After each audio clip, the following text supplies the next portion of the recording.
Gonna hit go live here. Once YouTube goes along, we are now live. Welcome, YouTube. Welcome to Dark Tower Palaver. We're here for our first book club of 2023. Welcome back, everyone. I don't know. It feels like I guess we are kind of deep into 2023 at this point. January's almost over, but it's our first book club, though. So, here for part 22 of the Wastelands. And we have now done the math, or we've already did the math, and maybe, I don't remember if we've told everyone, but there will eventually be 25 on this. So we are we're getting there. Coming right along towards the end here. So I think we've talked about the dates of when we would probably be starting Wizard and Glass. But for this, we've got this one and then 3 more. And then we will be done with this book. So let's do it. Good fun. Let's go ahead and start the podcast side and hit the intro, and then we can get started with it. The Dark Tower by Stephen King. The man in black fled across the desert, and the gunslinger followed. Go then. There are other worlds than these. Death, but not for you, gunslinger. It's time we had our own palaver, I think, and it's going to take a while.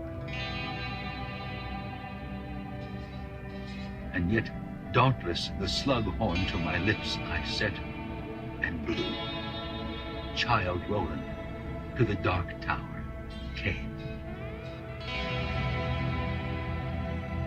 We are content, one from many.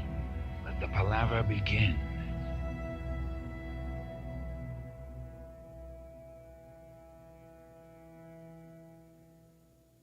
Hello and welcome to Dark Tower Palaver. This is our podcast covering Stephen King's magnum opus, the Dark Tower series. My name is Tad. And I'm Peter. And we're here for the book club for the Wastelands, part 22. This is our first book club of 2023, and the fourth to last book club for this book. We've done all the math on it, and we have 25 total that we will end up having for this book.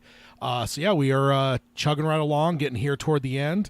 I actually did some recapping and stuff, and I can't remember who somebody requested, I think on social media, about potentially getting a guide or being able to put into the comments and stuff like where we're at in each episode. I'm doing the legwork on that. It's very interesting to see. I think I sent you something just showing how many book clubs we've had per year. Yep. 2015, we only had 1, which makes sense. We didn't start till Halloween, basically. Yeah. And then 2016, we had 7. 2017, we only had 3. But that's when the movie came out. Yeah, it is. But it doesn't sound as bad when you consider 2016 and 2018 sandwiching it. We had 7 each. It's that's almost half. But then when you look at the time period for 2017, it was February, late September, and then December. Those are our 3 episodes. So before the movie really took off, after the movie had been out for a month, and then the end of the year. The end of the year, yeah. And then we had 7 in 2018, 6 in 2019, 8 in 2020, 9 in the last 2 years in 2021, 2022, and now 1 in 2023. So, and if all things schedule-wise hold, which we know there can always be little minor changes here and there, but if it holds, I can't remember what I said we were going to have this year. I think it's on our calendar. We're going to be going all the way through the Wizard and Glass Part 9.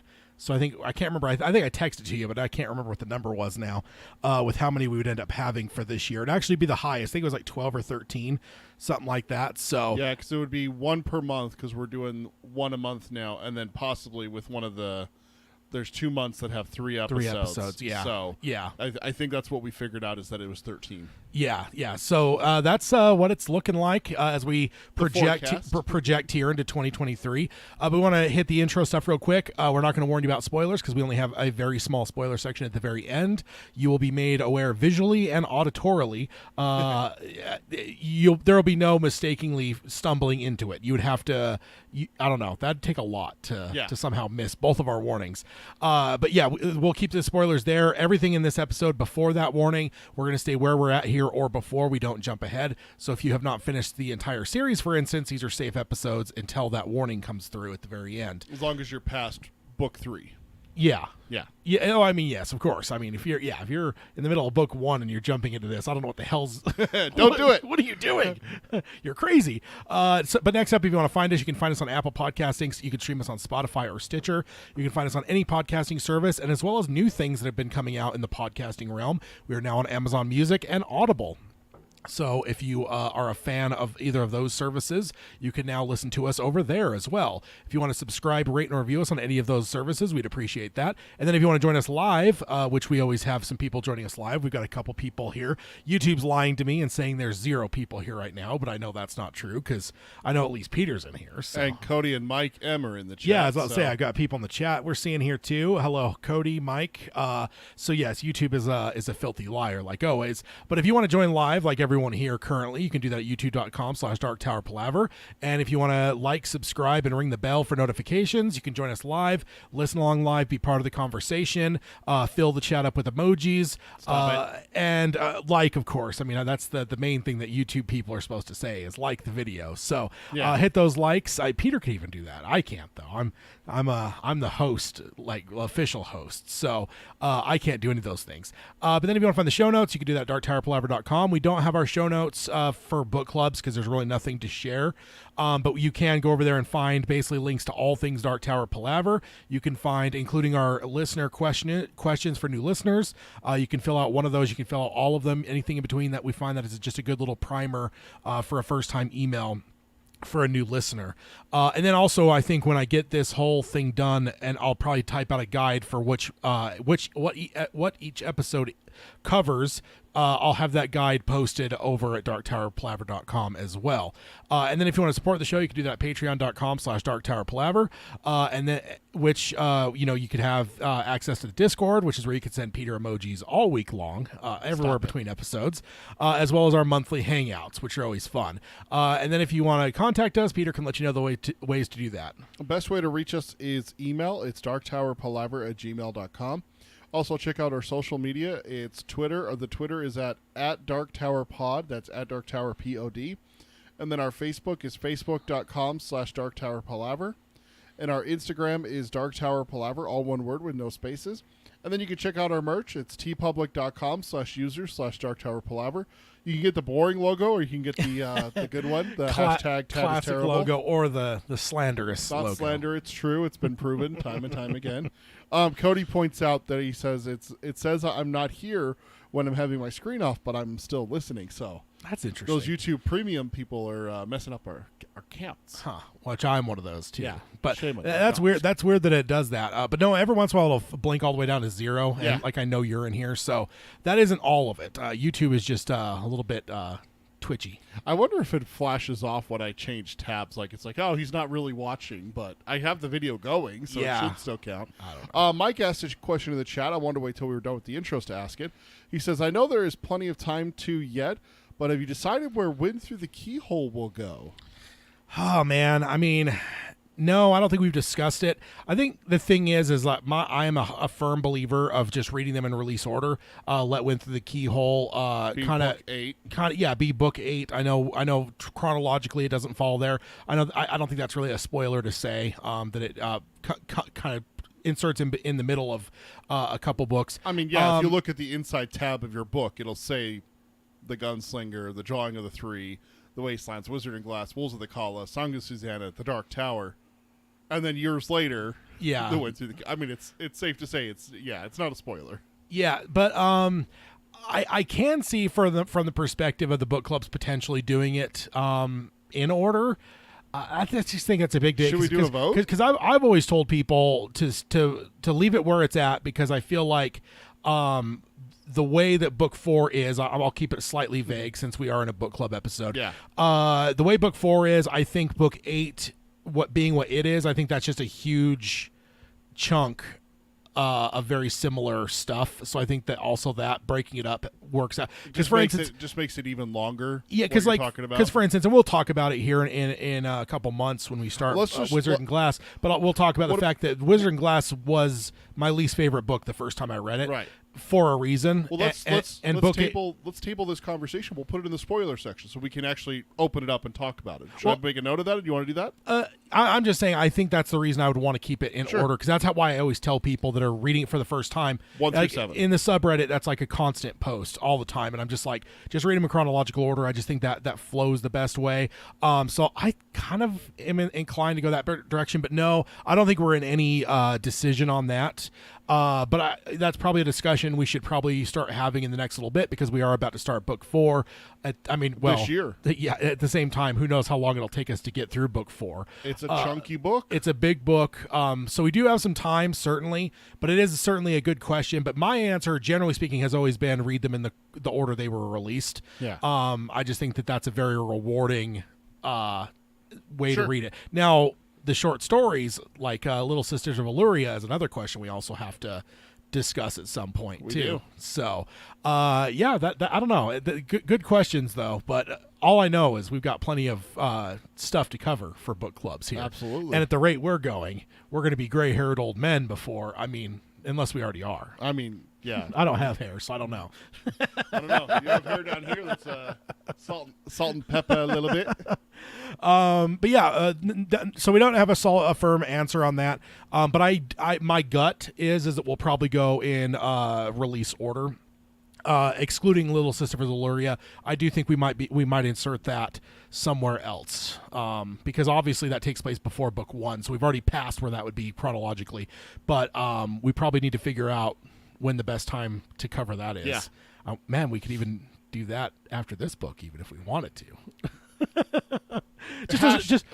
just a short little, because do we? I'm trying to remember how long it is. You've read it more recent than me.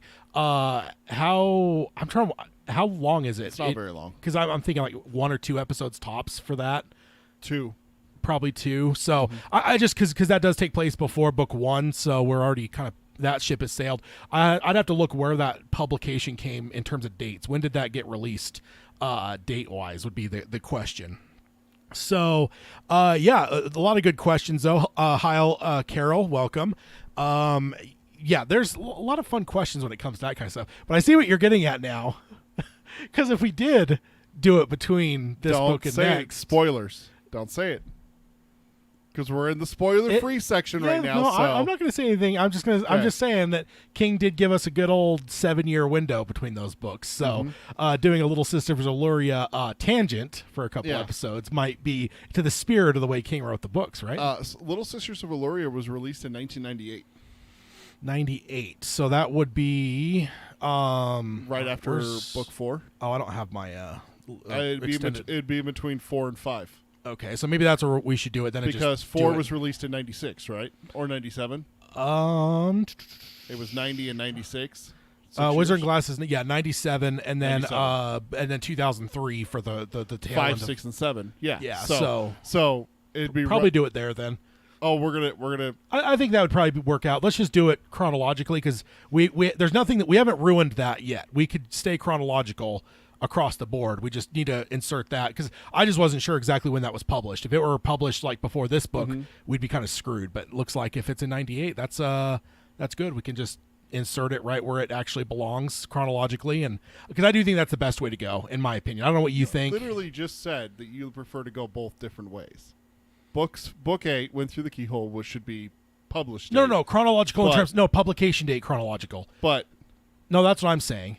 Because chronological story-wise, it's before book 1. Okay, that I was very confused. No, chronological in terms of publication. So just stick it right stick it right after book 4, between books 4 and 5, right? Or is that what you said? After 4, before 5. Yeah. So that's probably where we'll do Illyria, and then after book 7, we'll cycle back and hit Went Through the Keyhole. I think that's probably what we'll do. So, some tangents there right off the bat. That's what our specialty is. Yeah, that is true. And then just calendar-wise, we are back to our normal. Everything should be pretty normal. So here in a fortnight, on the 11th of February, we'll be back for Roundtable 133. And that's where we'll be unveiling our bracket to show it off to everyone, so everyone can get ready and get their voting fingers all warmed up. And then we'll be back for a book club on the 25th of February, which is Roundtable or Book Club Part 23. So that is all the calendar dates.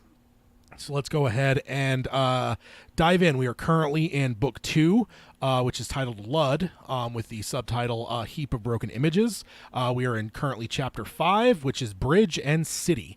And we are just coming back in here in 2023 fresh at Subchapter 31. Right. So Subchapter 31, right before this, what we covered last episode, last year, and everything, is Jake has been taken by Gasher. He's under the city. He is now talking with Tick-Tock Man, Gasher's boss, Lord, ruler, whatever you want to call him. Roland has tracked Jake into the undercarriage of the city with the help of Oi, dodging many traps and everything, going through dark tunnels and sewer and everything like that. And he's trapped outside of the chamber where Jake is being held, which is a double sealed door. So he needs like an airlock. Yeah, like an airlock door. I think submarine door is what I always think of. There's an H word that I'm thinking of, and I can't think of what it's called. Basically, it means like airtight. Yeah, like hermetically sealed. Hermetically, that's the word I was trying to I think of. Submarine, though. I think most of us have probably seen, like, Hunt for October or something. At least one submarine movie. Yeah, I mean, you always see those where they have to, where it's like, crank it and but stuff. it's a double door with space in between them. So, like space. Right. And he sent Oi through a vent to go spy on it, and then just in the last section we covered when we ended last time, he said he's probably sending Oi to his death and sent him back into the vent. And that's where we stopped.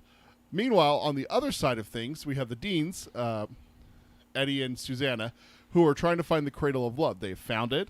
They were taken there by... Okay, I always mix the two up. It's Pubes. Yes. The Pubes took them. Winston's birthday.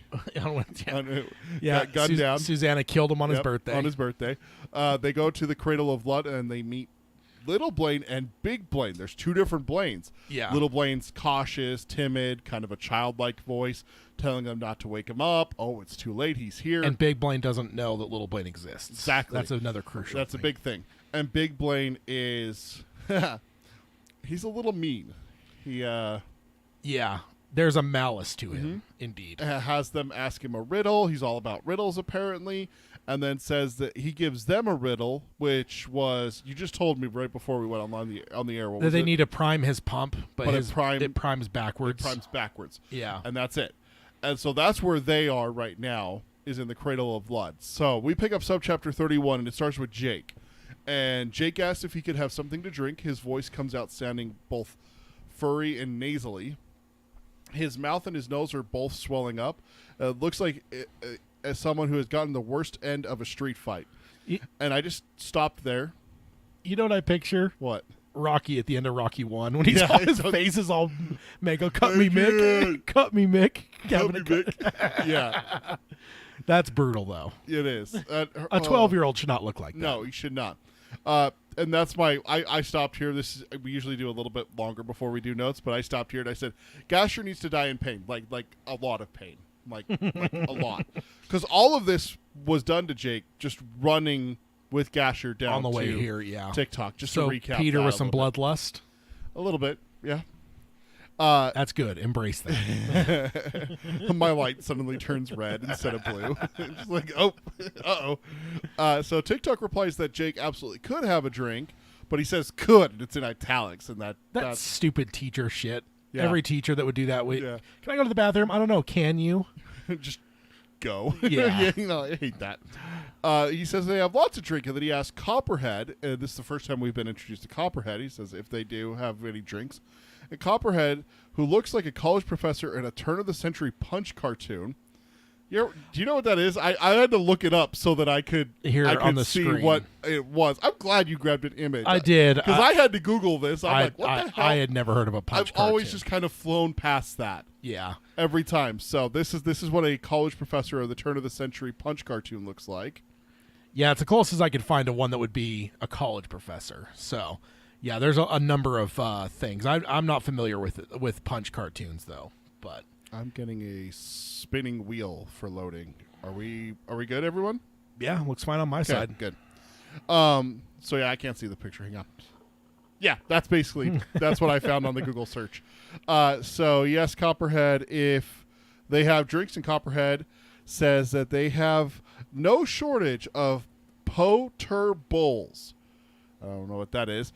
Tick-Tock back on his throne, sitting down on his big, huge throne, says they have wine, beer, ale, and, of course, good old water. And asks Jake how that sounds. Jake, whose throat feels like dry as sandpaper, says it sounds good. I'll have a drink for Jake's sake. Take a drink for Jake. Doesn't help him, but it helps me. So cool and refreshing. Tick-Tock says now we're being mean to Jake. I know. King's rubbing off on us. I know. You rubbed off on me is what it is.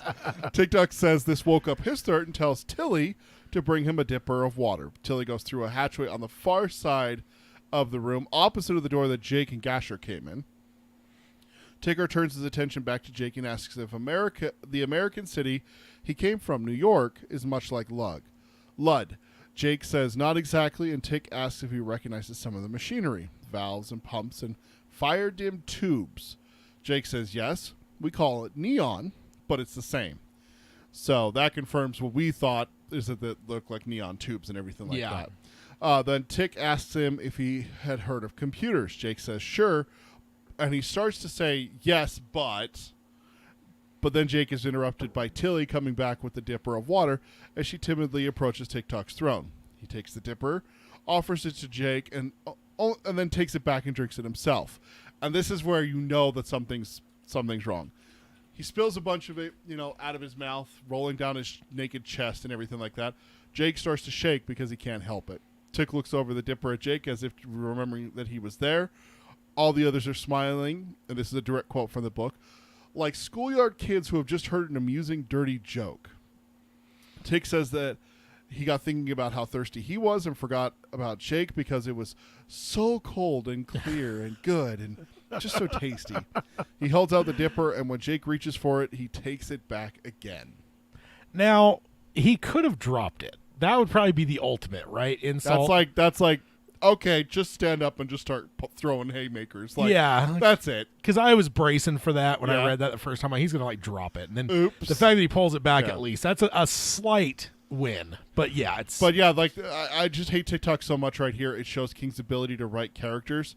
I never thought I would hate someone more than Gasher, but Tick-Tock is closing that gap and fast. Yeah. And we've known Tick-Tock for what, like 2 subchapters? Yeah, not much. Not much. We just barely met him. It just goes to show you how great King is at writing characters. That's why I wanted to pause here, is because it's just like, you son of a bitch, you know what you're doing, and you're doing it on purpose to this boy, this child. Yeah, exactly. Who was beat to hell by the person that you sent to kidnap him. Yeah. And Cody said earlier, welcome to Dark Tower Tangent Podcast. And so I squished Dark Tower together and said, Dark Tower Tangent Podcast DTP. He broke the code. He's too dangerous to be left alive. And Carol says, if they ever need a change name, that's a good one. And Mike says, DTP, Dark Tower parenthesis. Parentheses is a synonym for tangent. Yeah. Okay. Yeah. Yeah. He says skip the extra O's. My key stuck. And then Cody says if they have a second podcast talking about stories related to Dark Tower, they that could be a good name. So yes. Oh, there we go. Tangents are. but the same. It doesn't have to be. I don't think it has to be different. No. We just call those episodes, instead of roundtables or book clubs, we call them that. Yeah. Okay. Trademark it, Tad. Quick. And then Mike says, dipper of water makes me think of Cool Hand Luke. And then Carol says, getting some water, boss. Yeah. Dipper is definitely, it evokes a certain image for sure. I think of Clint Eastwood. I don't know why, but you going to a barrel and getting like a dipper of water. Yeah. I think of like soup, the spaghetti westerns. Like a soup ladle is what he's drinking out of, and everything. Yeah, exactly. And then one thing I wanted to point out, you do have to remember that Jake is from the late 70s, so what his understanding of computers is vastly different than what you or I would see, or any of us would see today. I think it's always good to remember those times, because for us it's easy to just be like, oh, computers. Like, I bet you if any of us were in this situation, we could probably poke around with those computers and figure something out. But Jake, do you think Jake's even seen a computer? Maybe, because schools didn't have computers in those days. No, but maybe the studio might have had one. Yeah, I don't even know if the studio would. I'd say if his dad were a scientist or something, then maybe. But he's an executive of a network. Being executive of a network, I doubt he's even seen a computer in his life, unless it was like a museum or some sort of. They probably were still doing typewriters, right? Yeah, certainly. Yeah. So I just feel like it's worth pointing out, because as he's getting grilled here by Tick-Tock. Yeah. You know, for us, it might just be like, dude, just poke around, see what happens. Look what the operating system is. Yeah. All those things would be alien to him. Exactly. I mean, Eddie would maybe have a little bit of an easier time, but even Eddie, like, they weren't. They're not wide in the 80s. It's not until No. the 90s that you have the internet age that boomed and Exactly. Microsoft and everything like that. Yeah, they didn't become ubiquitous until about 10 years after Eddie's time, even. So Yeah. none of our quartet would be super familiar with computers in a way, and in the ways that we are. Yeah, Susanna wouldn't even know what one looks like. No. Like outside of NASA, not really many companies even had computers then, right? Exactly. So Tick-Tock asked him about dipolar computers and transitive circuits. Jake looks toward the ventilator grill, but the golden eyes were still gone. He started to think he had imagined them. As he looks back at Tick and understood one thing clearly, he wasn't going to get any water. Yeah, And that's good to finally accept that at least. Yeah. Right. So you can stop being like, it's what they say about bullies, right? They only keep teasing you because they get a reaction out of you. So as soon as you stop and pull yourself back a little bit, then it's gonna get better, right? That's what they say. Yeah. Kind of what you're thinking here, maybe with Tick-Tock. Jake asks what dipolar computers are. This sends Tick into a rage. His face contorts with rage, and he threw the remainder of the water in Jake's battered face. Okay, I can imagine that would feel great with... I mean, I've had sores and stuff like that on my face, and water hitting it, like shower, it does not feel good. No. But then the coldness of it would probably still feel good. So it's like double-edged sword there, right? A little bit of pain when it hits you. Not to mention if he jerks the right way and his muscles all hurt and everything like that, that could hurt. Yeah. So just another thing that they're doing to this kid. Just torturing him, basically. Yeah. Yeah, indeed. Let's see. Mike says in the chat, 1987, they had those green screen Apple computers. And that is true. There were some early computers in the 80s. Yeah, that's true. So maybe Eddie. But then again, Eddie's living in the projects. So the chance that he actually has an experience with them are... Yeah, they're broke. Yeah. Now, Jake, if he were in the 80s, if they were swapped... Jake is from a wealthier family. Chances are he might even have like a Lisa or something like that, Macintosh-wise. So, but yeah, unfortunately, it's the wrong timeline here with the wrong people. Also, hello, Spencer. Welcome. Got some more people joining us as we're going here. Welcome. Let's see. So then we're on, my note now? Yeah. Okay, so the psychological torture on Jake here is considerable. The classic "you want something, I can give it to you if you do what I want" is something that cops still use today, and is pretty much a trope in film and television, all through anything, whether it be spy, military. That's just like such a common thing, that so he's going through that. But then when you add the Oi aspect, he has been given hope that is now vanishing, and he's now starting to doubt whether that even existed.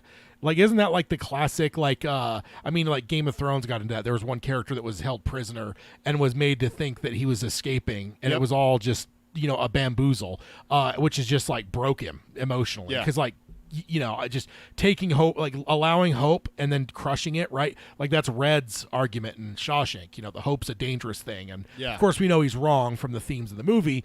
But there is an aspect of there is a danger in hope, and Jake had his hopes raised a bit, and then now he's starting to doubt that was even real. So he's kind of in a spot where he's gaining a little bit of hope and then losing it very quickly. So this kid's literally being tortured. Right. Yeah, exactly. After the traumatic experience of running with Gasher through the sewers and everything like that, he gets there, and now he's being not only physically but also psychologically tortured as well.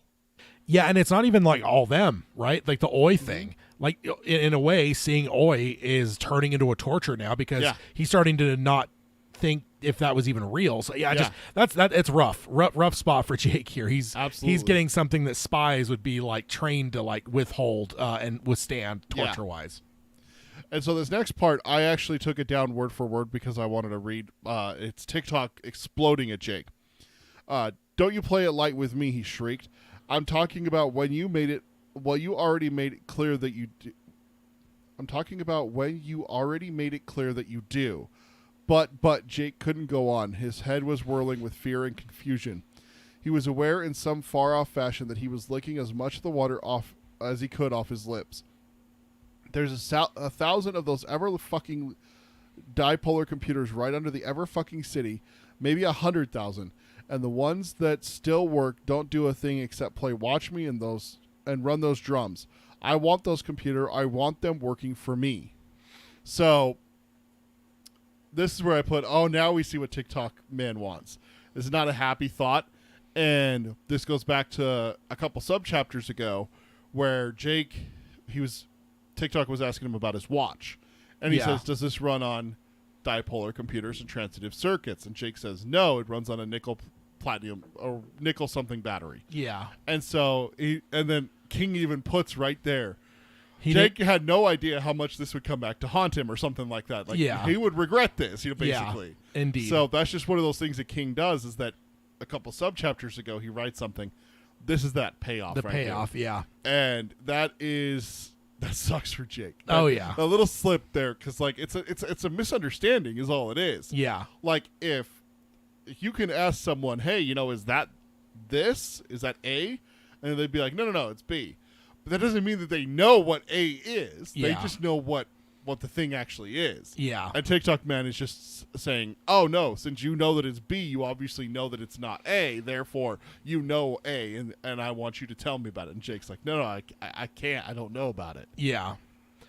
Carol says, my favorite icebreaker with teen clients is telling them computers and cell phones didn't exist when I was a teenager, and their response is a mix of surprise and sympathy. Yeah, I've told even younger people I work with, dude, when I was in high school, not only was there not social media, but we didn't even have cell phones until pretty late into my junior, senior year for us. is when I got my first cell phone. Yeah, and even then, like if I were to show these young people what those cell phones were, they would not think much of them.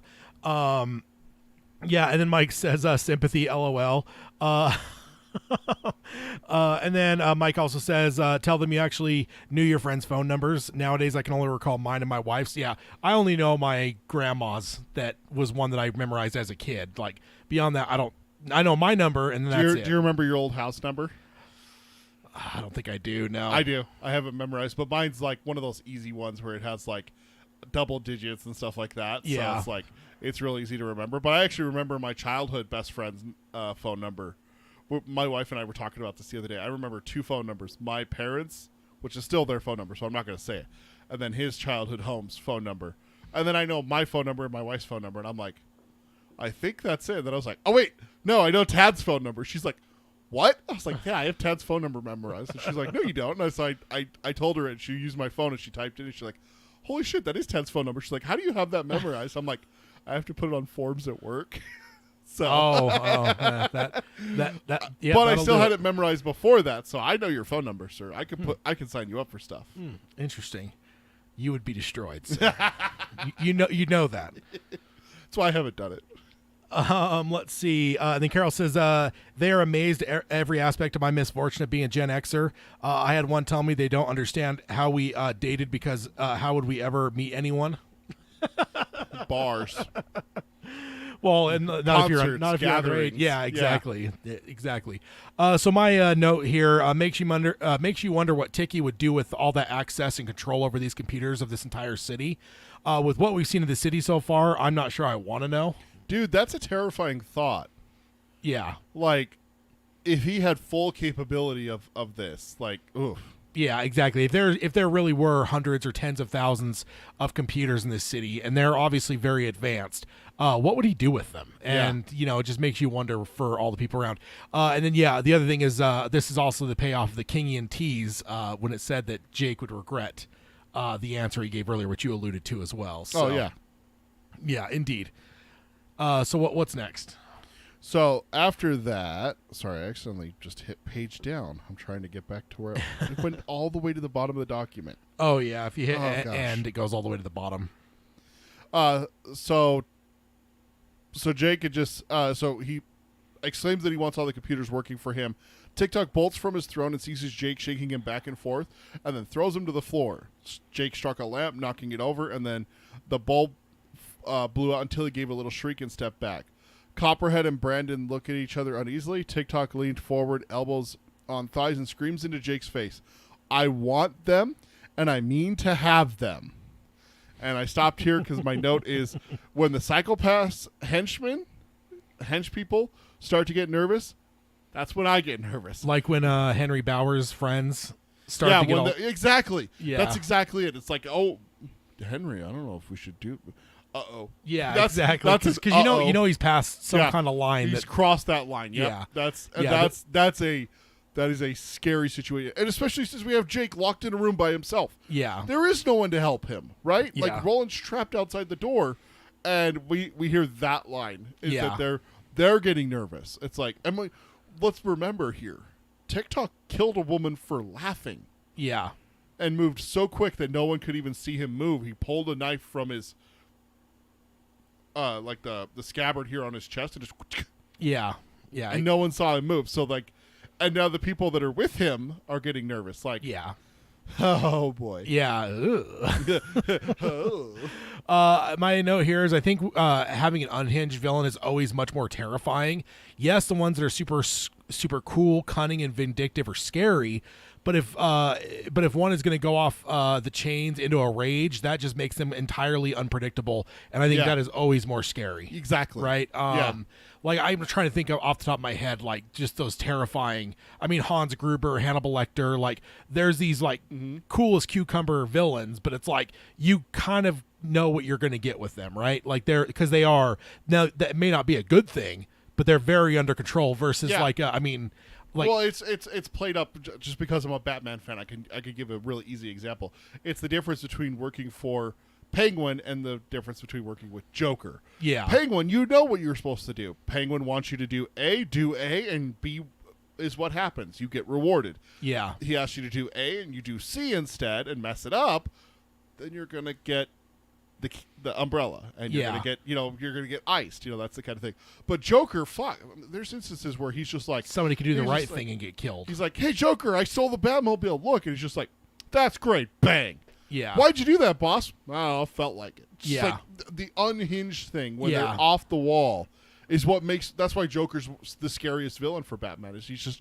You don't know what he's gonna do, and Tick-Tock man, who seems so cool and calm and collected and everything, up to this point. And then now has suddenly now just switched from Penguin to Joker. Yeah. He's showing his insane But he still has side. the cunning, evil nature of the other, too. So it's like, it's the worst of both, really. Yeah, it is. So, yeah, that's a rough one. My last note here on this section, on this portion is, and then here we are once again with Jake getting abused. Physically abused, yeah. He just got mentally abused for the water. Well, and he's been physically abused for multiple subchapters with Gasher. But now he was getting mentally from Tick-Tock for a second, and then he is thrown across the room. But also, you talked about the. Am I imagining it? Am I going crazy? Was there oi? That kind of thing. And now he's just back to physically getting chucked across the room into a lamp, and it's breaking and everything like that. Oh, poor Jake. I know, right? So Silence falls in the room. Remember, Jake just got thrown across the room, and Silence falls across in the room, and broken only by the soft whoosh of warm air from the ventilators. Then the rage disappears so suddenly from Tick-Tock's face that it might not have ever been there at all. I'm going to stop here. This isn't where I was going to stop, but that goes back to what you're saying. That it's like a switch. On, off, on, off. That is terrifying, isn't it? Like just... Yeah. Ugh. Oh, yeah. Carol, I'm not sure if you're referencing, but she says, parallel quote, "He tasks me and I shall have him." I think that might be a Moby Dick reference, but for me, that's always going to be a Wrath of Khan reference. So, Star Trek. There's a lot of things that Khan quotes Moby Dick, so I know that's a Khan thing, but I know there's some other things that Khan says it's a quote of Moby Dick, so that she might be referencing the smarter thing. But I will always be a Wrath of Khan type quoting person. Yeah. There. Although I will say, when I did listen to Moby Dick, it was Mr. Frank Muller doing the narration on it. Oh, So, really? if anyone ever wants to dive into Ooh. Moby Dick on Audible, you can get good old Frankie boy. We're not sponsored by Audible, by the way. Just we love it. No, but I'm an Audible junkie. So, Carol, you say I'm right. I don't know if I'm right about Moby Dick or Khan, but like I said, yes. But hey, if it leads me to the right answer, though, right? If that is a Moby Dick reference, right. If I'm just getting there by knowing that Khan, one extra step, I'm still getting there, right? Yeah. So the rage disappears so suddenly from Tick-Tock's face that it might not have ever been there at all. It's replaced by a smile when he helps Jake up and apologizes. He says he gets thinking about the potential of this place and he gets carried away. He picks up the dipper and throws it at Tilly and tells her to fill it up, not very nicely. He turns back to Jake, and he has a TV game show host smile.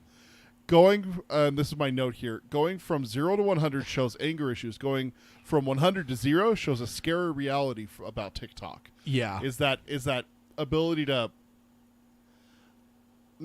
justify his actions kind of thing that he does. Yeah. It's one of those things that I've heard horror stories with, like, relationships or parents are even that way with sometimes when they're abusing kids. It's like, oh, you just make me so mad. You did this. Yeah. That kind of thing. And that's what he's saying here is like, I get so mad when I think about the potential of this place. You can understand that, right? Yeah. Right? Like, and he's picked him up and he apologizes. He actually apologizes twice to Jake. Yeah. So it's Tick-Tock is a pretty sinister dude, character. he is. Like, going through and actually doing like the book club is actually, I love doing this because I get to see stuff like this that I'm glossing over, like, oh, he's a bad guy. But here's the question, like, though. Deeper. You're getting to know Ticky a little bit more. But what has his book club done for you for Gasher? I know you probably already hated Gasher before, but has your hatred deepened by going through this in depth and slowly and unpacking it all? Stay tuned. We're going to talk about that. that is a tease for later in the episode, I promise you. Carol also says I was right about Wrath of Khan. So good. Okay. I'm glad. I'm a massive fan of Star Trek in general, but Wrath of Khan is one of my favorite It's a good movie. movies. It's probably like the ultimate movie for Trek. I feel like every Trek thing kind of goes back to that. Kind of like Star Wars. It seems like everybody keeps circling back to the original. You've got like Force Awakens is kind of a riff on it. Rogue One's tied into it. Andor's tied into it. All these things are like tied into the original movie. It's like that for Wrath of Khan. Yeah. It feels like every time they're trying to like go back to the glory days, they're like driving back to that movie. Yeah. So it's I mean, great. they even basically remade it with a unfortunately. different telling in the Into Darkness. The middle movie, Yeah. whichever. The only one I didn't like of those ones. So my note here again: what is this immediate region, if not the larger swath of this world, have in store if Tick-Tock gains control of this city? Mm-hmm. The folks of River Crossing would be fucked. But I mean, would this even be dangerous for a lot larger areas if every computer in this city was under his control? Yeah, like River Crossings. We have no idea what this city is capable of. Like from what we've seen, though, like I don't think it'd be a good thing for him to get command of this city. No, obviously Like- not. But we obviously don't know what the extent the city has capabilities of. I mean, yeah. I mean, for all we know, it could be housing weapons of mass destruction. It could be Exactly. housing something that could split the core of the earth in two. But I mean, you don't know. He's got a backtrack for a ZZ Top song, and it's causing people to do mass Murder. executions. Yeah. I guess, executions is the right word. They're killing people ritualistically because of this. So Sacrificing. it's like, so if they're doing that just because of a track, like what? Yeah, exactly. I shudder to think what it would look like if old Tick-Tock here were to get control of this stuff. Yeah. So the next part here, Jake opens his mouth to say something. He has no idea what, and Roland's voice was in his mind telling him to distract them and get close to the button that opens the door. And then I Gotta just do have the my- old Luke Skywalker and get a skull and just throw it at the button. Yeah. That's the way to go. That's what you bet your life on. Yeah, why not? Yeah, it absolutely. worked for him. Yeah. So that means it works for everyone, right? Yeah, why not? It took me a long time to realize that was a skull, though.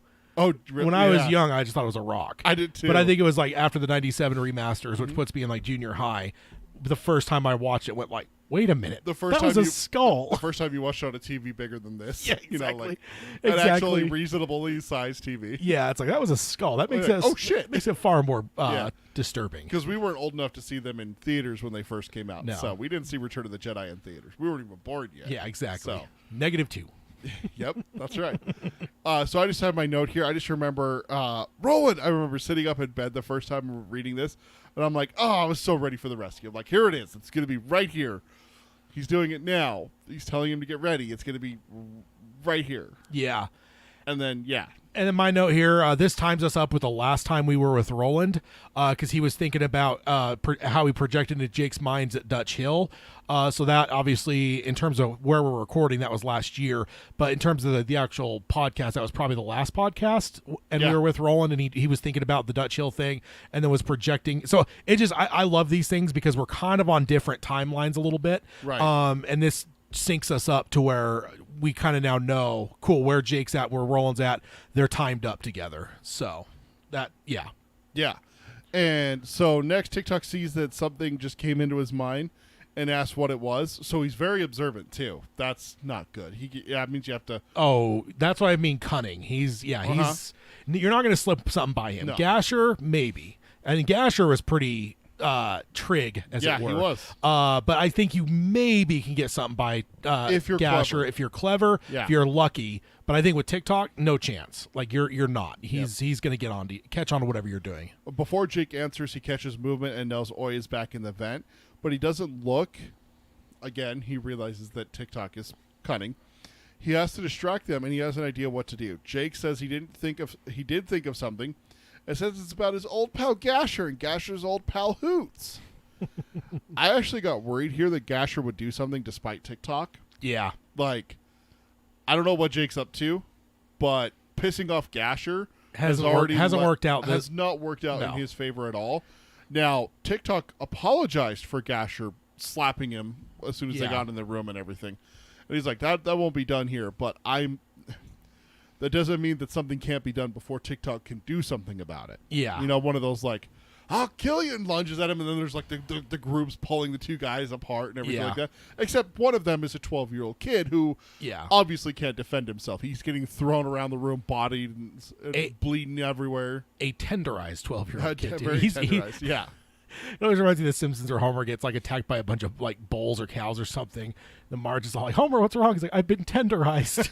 Because they just ram him like crazy. And and Jake has been beaten repeatedly through this last quarter of the book almost that we've gone through now. They feel since the bridge, since basically. the bridge, he's been just absolutely physically abused and then mentally here a little bit ago. He's a little worse for the wear here. Yeah. I remember being worried that Jake would not be able to stop from looking at the vent at some point and getting Oi discovered, because I've read King long enough to know that things are obviously never going to go according to plan.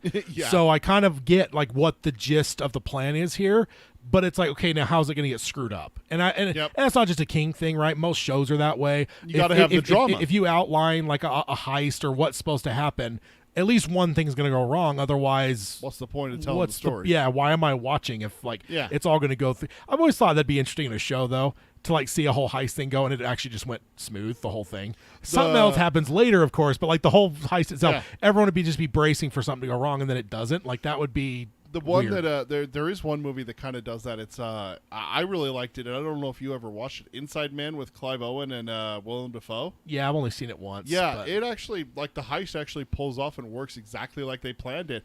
But you just thought that something went wrong the entire time, and then that's the flip. That's the bamboozle. Yeah, that's what you find out is like, oh shit, it actually worked. That's what we're finding out at the end. Well, I will say I'm slightly cheating. The reason this came to my mind is because I was watching Heat over the since the last episode.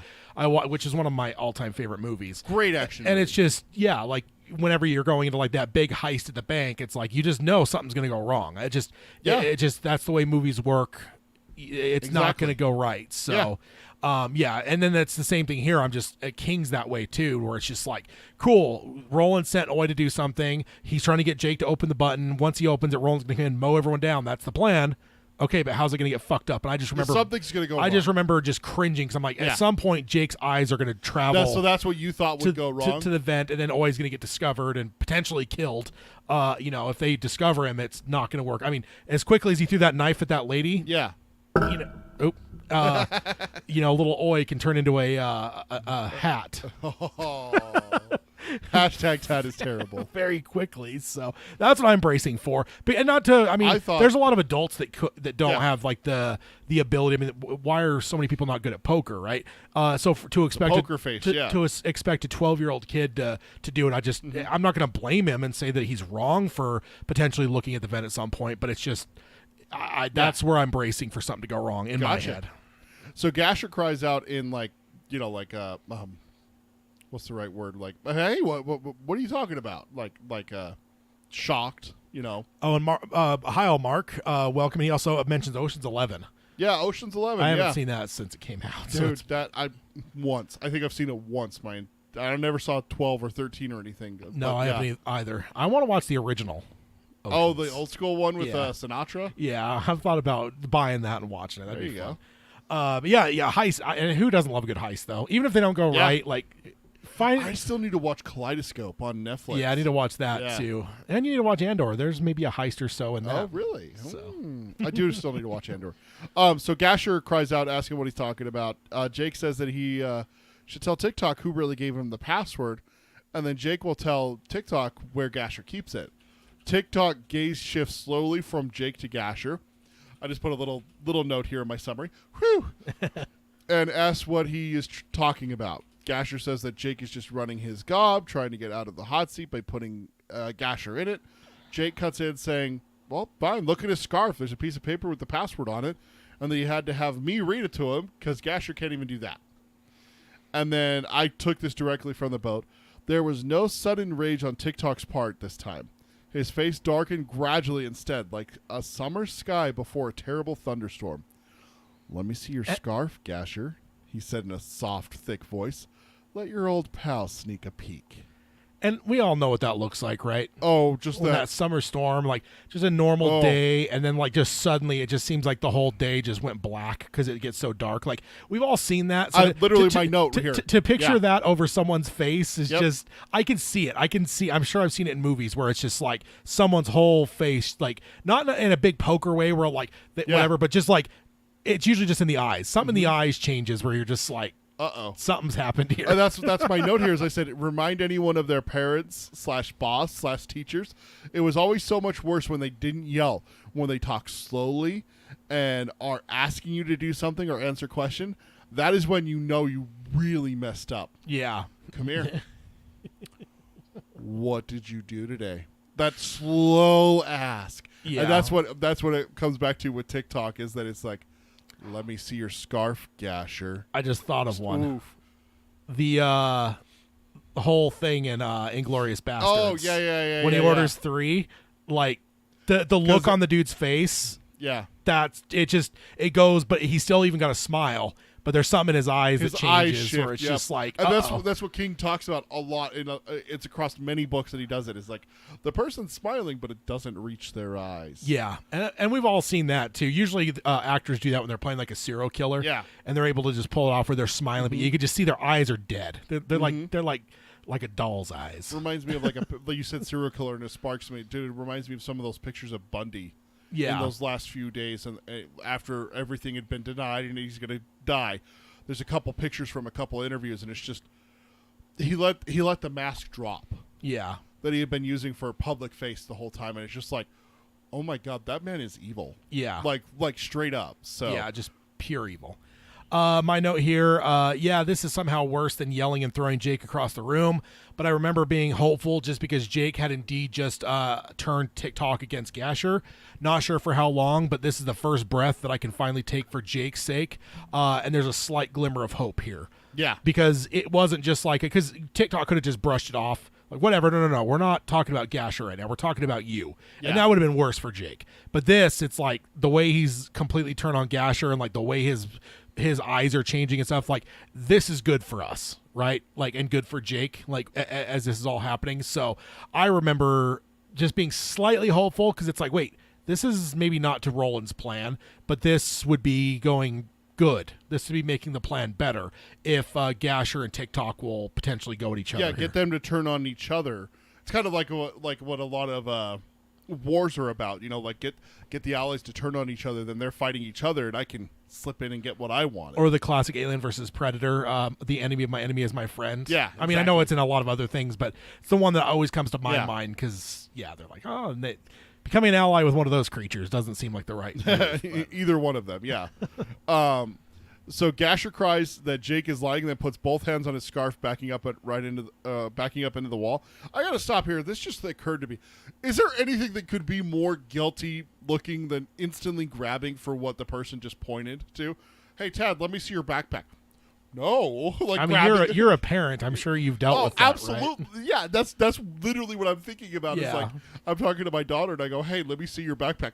Why? Like, okay, so Something is afoot. I'm on to you. Yeah, exactly.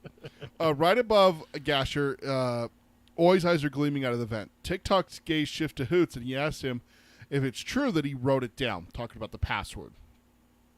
Asked if he was really that stupid, Hoots starts to stammer an answer, and Gasher tells him to shut up. Gasher looks at Jakes and says that he will kill him for this. Tick-Tock again tells him to take off his scarf, and Jake steps closer to the podium with the buttons on it. Aha! We have movement. Jake's moving. Gasher says he will be damned if he will show Tick his scarf. Tick-Tock says for Brandon to grab him. Brandon lunges at Gasher, and while Gasher isn't as quick as Tick-Tock Man, he was quick enough. He bends and yanks a knife from his boot and buries it in Brandon's arm. Brandon calls him a bastard as blood starts to pour from his arm. Tick-Tock shouts asking if he has to do everything around here and gets up off its throne. I don't know if this is supposed to be funny, but it makes me chuckle every time. Ugh, do I have to do everything around here? As a lady is dead in the corner and a man is bleeding, he just wants a scarf from another man. It's kind of like, if you pause, freeze frame, like, this is kind of silly. Like, when you look at it, like, out of context telling someone, so this guy's mad at this guy because this guy wants to see his scarf. She's dead. He killed her earlier. And that guy's bleeding because that guy stabbed him. So, yeah, that's Stephen King's Dark Tower for you. Someone would look at you and be like, wait, what? Yeah. Mark says Gasher to me is Jackie Earl Haley, which we all know as Sayer from the Dark Tower movie, as well as he was in that horrible Nightmare on Elm Street remake. Some people defend it, if nothing, then that he plays Freddy Krueger, but yeah, I'm not. I mean, he's kind of an icon. He's been in a lot of stuff. Just cycling through here, Shutter Island, Watchmen, Lincoln, RoboCop. He was in the new RoboCop. That'd be interesting. I still never watched that one. I think with Gary Oldman? Yeah, I never watched. It wasn't terrible. It wasn't great. But so Gary Oldman stayed in it, right? Because there was somebody that was going to be in it. He was only in changed. the first one. Yeah, he was. That's all they've made. They didn't ever make a second one. So, yeah, I need to watch that at some point. I assume he's probably one of the gang guys that kill RoboCop. Would be my guess at the beginning. I think he's actually a good guy. Really? But he's been in all kinds of stuff. But if I remember right, yeah. That's definitely a good pick for a Gasher. Although I just picture Gasher. You know what I picture Gasher? You've seen The Rock, right? Nicolas Cage. Yeah, of course. When the little green balls break and the dude's skin starts to bubble whatever. That's what I picture Gasher. Yeah, just bubbly, gooey skin. Yeah. Looks like a gooey piece of pizza. Like that's what I picture Gasher looking like. You and describing skin conditions with his pizza is not appealing. I don't like this. I don't like that you have a history of doing this. Maybe got to get some discolored pus in there and stuff like that's. I just picture him being a very grotesque individual. I think of oh crap! I just spaced on his name. Goonies. What's his name? No, I just thought of one though. Pizza the Hut. Pizza the Hut.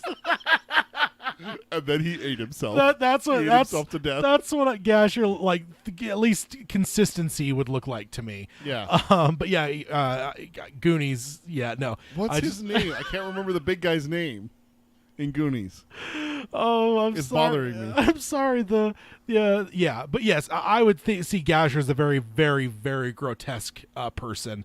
I think everyone watching should be very uncomfortable when he's on screen, in my opinion. Next, thank you, Mark. My note on this, definitely the escalation that I'm looking for Jake's sake. Because again, like this you were is just talking about. This is because at any point he could just turn it off and turn back to Jake and be like, "All right, whatever. That was an I'm going to deal with you later. Now, yeah, listen here, you little shit. Yeah, but no, this is continuing and it's escalating. So this is good. I'm liking this for Jake's sake. And you had a brother. You knew how to. Oh yeah. Who broke this vase? He snuck out last night.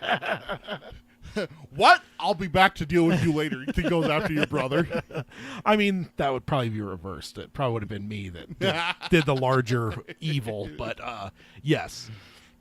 What do you got? Or what's next here? The next part, Gasher is waving the knife that he stabbed Brandon around with one hand, and he's using the other hand to hold the scarf on top of his head. Again, doesn't paint a guilty picture at all in the slightest. He tells Tick-Tock that he loves him like a brother, but if he doesn't stay back, he will hide the blade in his gut. Tick-Tock says he says that isn't likely. Tick-Tock draws his own knife, and Jake takes 2 quick steps to the podium and starts to reach for the button he thinks are the door's control. Tick-Tock has advanced to right below the vent where Oi was. He tells Gasher that he brought the boy, and if anyone is getting pricked over this, that's a direct quote, pricked over this, it will be Hoots. Jake sees Oi crouching to spring and understands 2 things: what the bumbler is going to do and who put him up to it. He yells, "Oi, no!" Everyone in the room turns to look at him. Oi leaps, knocking the vent cover free, and Tick-Tock turns towards the sound, and Oi falls right onto the upturned face, biting and slashing. Is that how you read it? For me, it's like a scream, like the Oi no. Like I picture, think of how Luke says no when Obi-Wan gets struck down. Like that's the way I picture Jake. Just it's like I just didn't want to scream into the microphone. Okay, I didn't want to we can all read it differently. I'm just wondering what your read on it was. I did it as I more think of it as I'm going to move my mic back a little bit. Oh no! Yeah, exactly. That's my kind of. That's okay. Just making sure because I get it. You're saving our eardrums, and I do appreciate it. I just want to make sure because you know how loud I could be, so I'm trying not to break your mic. Yeah, I'm just because you might have a different read on it. Absolutely. So my note here, the way that Gasher stands up to Tick-Tock makes me rethink the whole relationship here. He's talking about loving him like a brother, and he is willing to threaten him with a knife. I guess I figured Gasher was a super subservient goon, but this doesn't feel like that. Tick-Tock is in charge, but I don't think he is as above Gasher as I would have suspected after this exchange. Oh, that's interesting. I never thought about that. But do you think it's like one of those like it's not like a Bond villain, right? Nobody is ever standing up to the Bond villain. No, and I kind of figured it would maybe be except that. For you get those like idiots that are always like the outside. I need your financial support to take down the but goons. And he's like, goons. No, they're goons. always 100% loyal. And that's what I pictured Gasher like up until this very moment. Now suddenly it's like I never thought about that. Maybe like a mob where it's like, yes, there's somebody that's in charge, yeah. but they're all like maybe on a close enough level that someone is willing to challenge the boss. And maybe it's not even like a full boss, but it's like the underboss or something. And maybe it's you and I. So we're close enough. We came up close enough together that there's a challenge. You're the leader, and I'm like, well, I could be better than him. And there's like the but I challenged and you put me in my place, and so it's like okay. Yeah. But then there's always that thought in my head like, I could do better. Yeah, so it just changes the whole dynamic of this relationship. I pictured it more Bond villainy, that there would just be absolutely no questioning. And the only reason he's saying no about the whole thing is he's trying to protect himself against Tick-Tock. But just the way that they've have this exchange, the way this is played out, makes me think that maybe Gasher's a little bit closer to Tick-Tock's level in terms of enough to be a little bit like threatening his life, basically. Yeah, exactly. And then also wrong move by Jake here, calling attention to himself, because now suddenly everyone's turned back to him. So it's just, this is the absolute wrong move, because they were all doing their own thing with each other, and now suddenly every single eye is looking at him for the most part. But they're not looking at Oi though. That's the thing, is that he didn't give Oi away. But he's called himself back into like to me it's like while they're all doing this fighting, I'd be over there pushing the fucking button. So I'm just saying that it's I get the strategy, the whole thing of what he's and where his mind's at, but this is the wrong move, because now suddenly everyone in there is now he's back in the room. Essentially, he was invisible. Well, but it was cause and effect though. Don't you think that it's more Oi's fault than Jake's? If Oi had stayed there, he left it alone. Literally, Tick-Tock Man and Gasher were going towards each other. If Jake figures out what button it is and just goes, beep. Yeah, exactly. Roland comes in. But because Oi jumped is the reason why Jake yelled. I mean, obviously he cares very much for the bumbler, and that's why he yelled. I mean, we saw that on the bridge. He saved the bumbler's life and everything like that. So honestly, if anyone's to blame here, I'd say it would be Oi. I know, I'm a terrible person for saying it, but there was no reason for Oi to attack here. Yeah, it wasn't the right time, but I guess But he doesn't have the reasoning level. No, right? he doesn't. He did what he was told. Yeah, exactly. Go there, wait for your chance, get him. Yeah, and Tick-Tock moved into a spot where he was now inside. He's right below the vent. Yeah, exactly.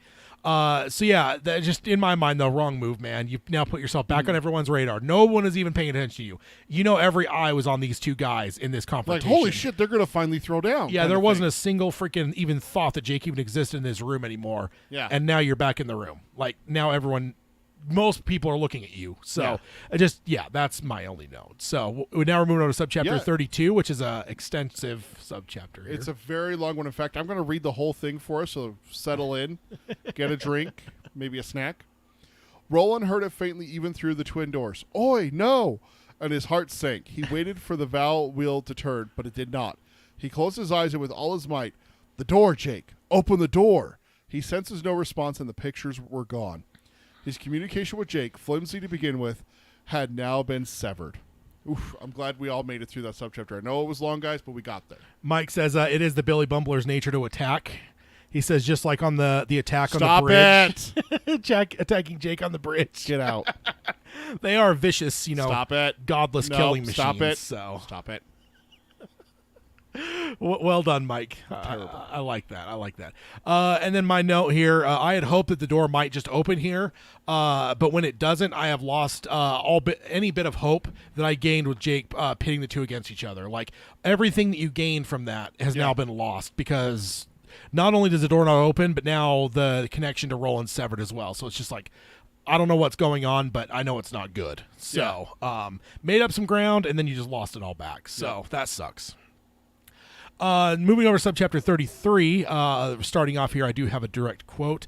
It says, the Tick-Tock man blundered backwards, cursing and screaming and grabbing at the writhing, biting, digging thing on his face. So that's a fun thing. I just picture like the Tasmanian devil. Yeah, just like a tornado on his face. Yeah. Then going on to just more recapping here, it says, he then feels Oi's claw pop his left eye and all the pain that goes along with that. So pop his eye. Let's think of that for a second, because that's fun. Moving on. Because what I've learned over the years, there's two things that get to everyone: eye damage and fingernails. Yep. Like, I've never met someone that's like, oh yeah, I'm okay with like watching someone scratch a wall and their nails get ripped off. Or, I'm okay with like the freaking thing poking. Like, nobody's okay with that. Other things, I've seen people just like, even myself, just whatever. But those two things, yeah. Yep. Then rage overwhelms the pain he is feeling, and he grabs Oi and pulls him off his face and holds him over his head, meaning to wring him like a rag. You're over here. I was gonna try not to laugh, but then you have to make a comment there, or not a comment, but you exhaled. I didn't say shit. You exhaled very vigorously there. This is the part for those of you that are only listening to the book clubs where Tad constantly teases me, being like, it could be worse. We could be like Oi getting wrung like a rag above Tick-Tock, man. Jake, seeing this, forgets about the button that will let Roland in and wails no, and then begins to grab the machine gun hanging on the back of Tick-Tock's chair. Tilly screams, and the other goons scatter as Jake levels the gun at Tick-Tock. Oi is upside down in Tick-Tock's huge hands, bent nearly to the snapping point, and is writhing, biting at the air and shrieking in agony, a horribly human sound. Because that's, I mean, yeah, we've all heard like dogs in distress, unfortunately, in movies and stuff. But Bumbler's having the ability to like vocalize, like that's a whole different level. Yeah. Like, of that. That's going to be tough to see on screen when the Flanagan series gets around here. Next up, it says Jake yells at Tick-Tock to leave him alone and then pulls the trigger. He had the mind to aim low. The roar of the gun was ear-splitting in the enclosed area, but only 5 or 6 shots were fired. One of the tube lights explode into fire. Tick-Tock is hit just above the left knee where the blood spreads quickly. Tick-Tock is shocked by the turn of events. He has been shot at, but in his mind, the idea of ever being hit was outside of reality.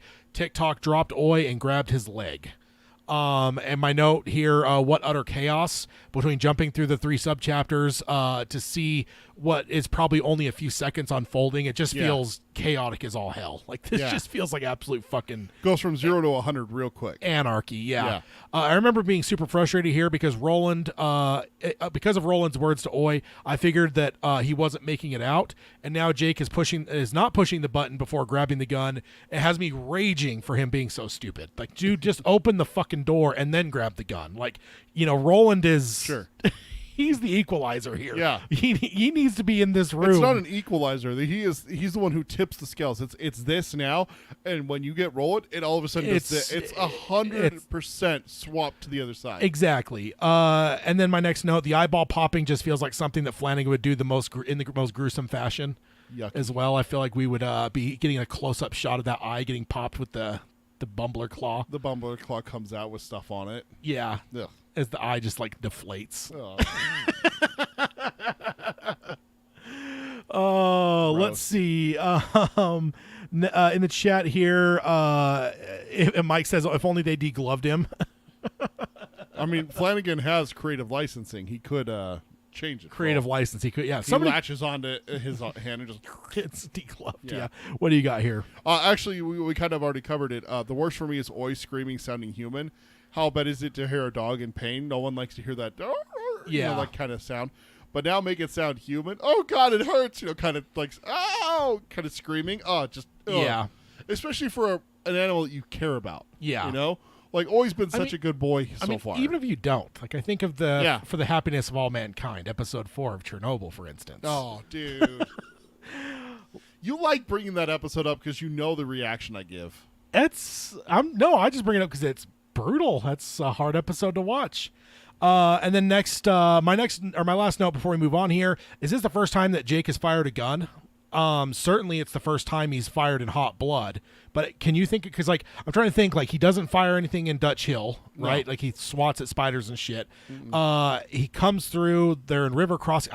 I can't think. This might be the first time that he's fired a gun, and it's not a small gun. It's a large Nazi submachine gun. So also a sign that his age does not preclude him from being a gunslinger, though, like the rest of his group.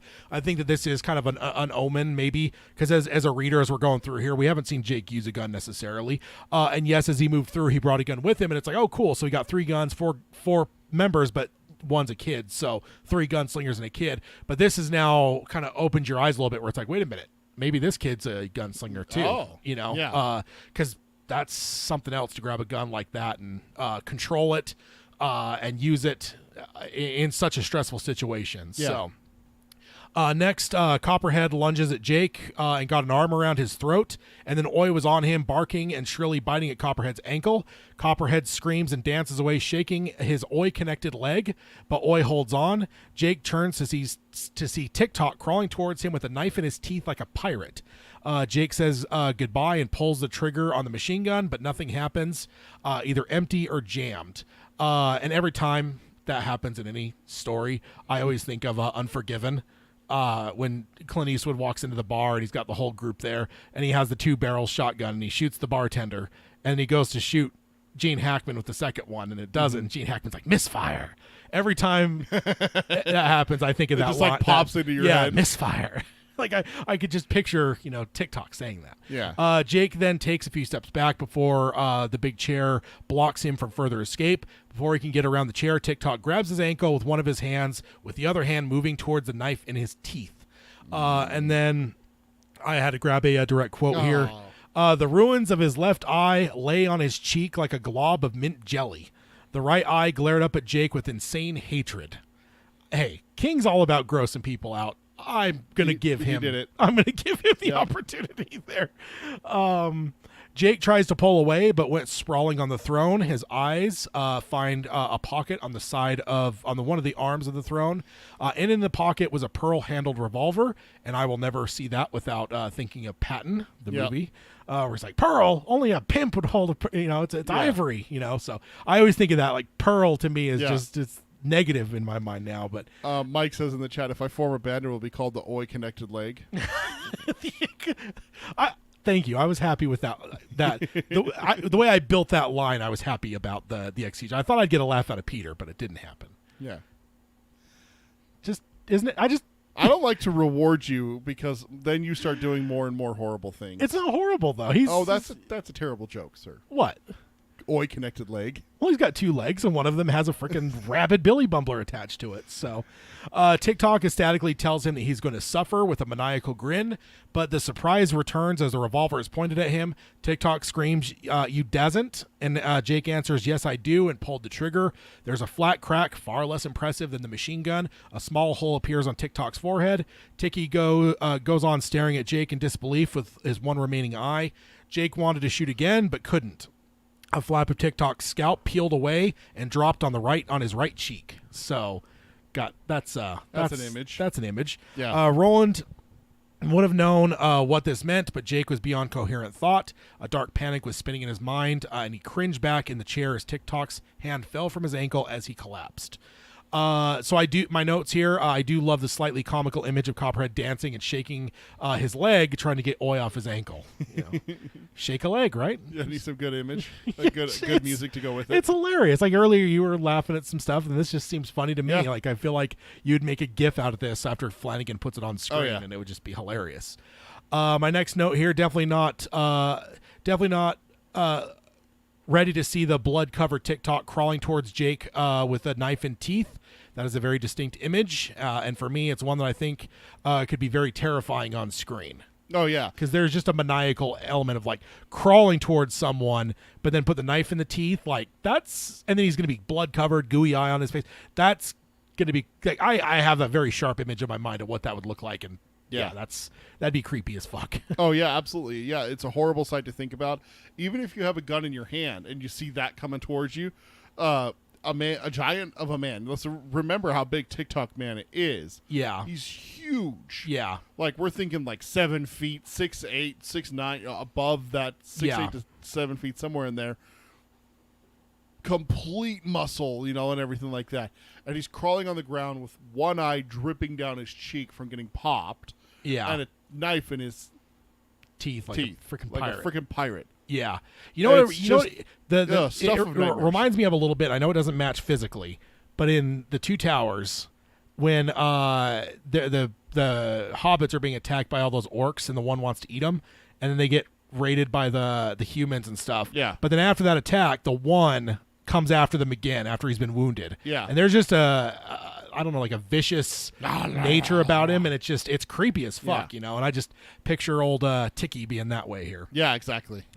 Let's see. The jam made me happy, only in that because I was a bit confused as to why the gun only fired 5 or 6 rounds earlier. Seemed like it'd be harder to only fire a few rounds like that out of a machine gun. So it had to either be a jam or that Tick only had 6 rounds in the magazine, and then it was empty.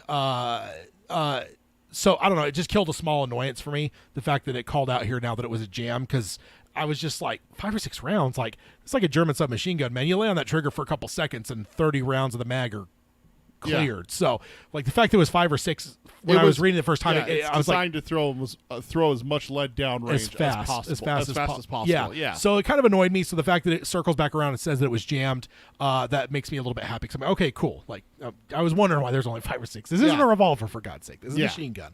But even though for Jake's sake, I would have loved to have had 24 more rounds come out at Tick-Tock here. Right in his face. Yeah, just make him like Sonny Corleone. Let's just pepper him. I do remember being happy about the revolver because maybe Jake could keep it, and now each of the characters can have a gun.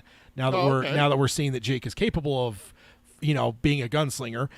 There is a kind of like Susanna's legs kind of stuck with me for a while, where I'm just like, this has got to get resolved. I don't see how in a civilized world how we're going to be able to do this. And same thing here, where after he's used a gun, now it's like, cool, he needs a gun. Cool, we found a little pearl handled revolver. Now, cool, keep that. Now you got 4 guns. Yeah. So. And of course, video game logic would just be like, oh, it's the same ammo that you've already yeah, had. Exactly. Pick up more off the dead corpses as you go. Yeah, exactly. Yeah. I played, and I imagine Roland would be able to find a way to make bullets too. I mean, he had to buy some from our world, so.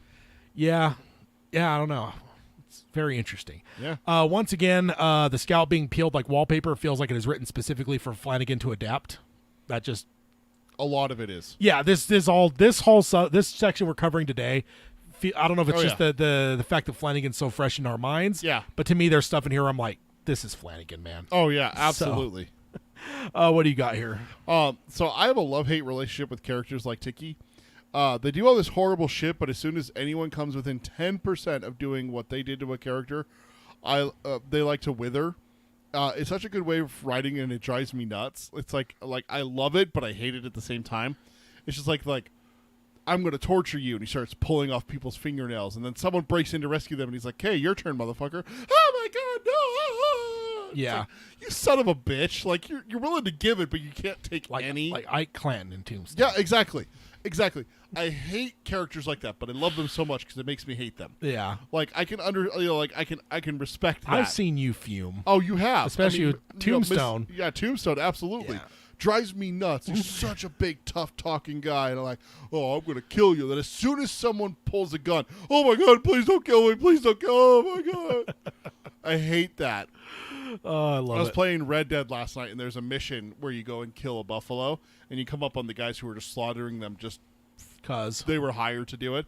They're all big and tough and everything like that until your companion pulls out his short double-barrel shotgun and blasts one of the guys. He's like, oh my god, please don't kill me. I have children. It's definitely a dishonor moment for me because I'm just like, you earned this. This is revenge for all of the characters like you. Yeah. And my last note here, I remember digging this, but I was still super mad at Jake for not opening the door yet. You have a fucking flamethrower outside the door and a bunch of very dry scarecrows just waiting to be torched in this room. Open the fucking door. It's a good analogy. Good God, man. It's a good analogy. Just, come on. But again, you were just talking about this a little while ago. You got to build tension, man. Tension.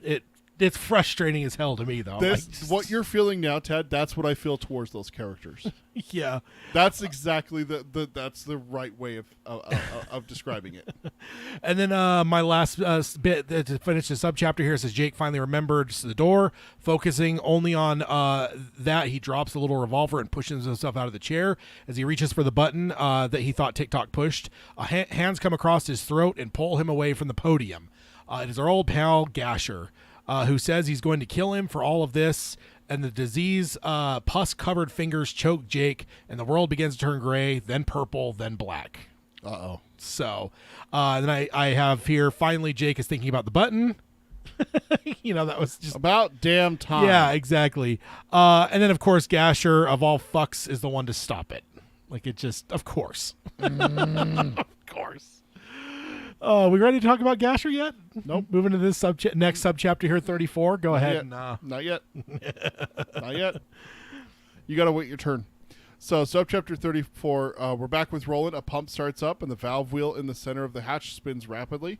Roland thanks the gods. He seizes the wheel in his right hand almost before it stops moving and yanks it open.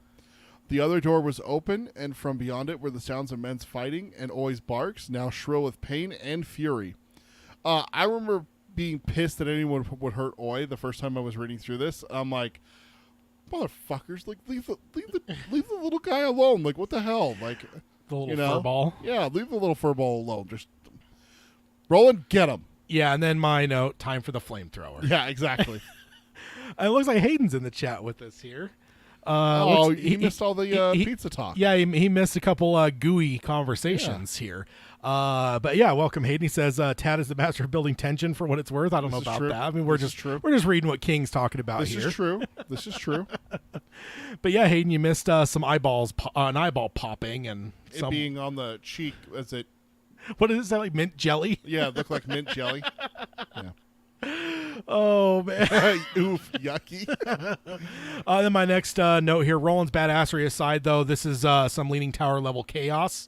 But this time there's a kid involved. Yeah. Because, I don't think I noticed it until I was doing this, the study on this, but I don't think I've ever thought of the parallels of the Leaning Tower in this. Oh yeah. The chaos, the just mayhem.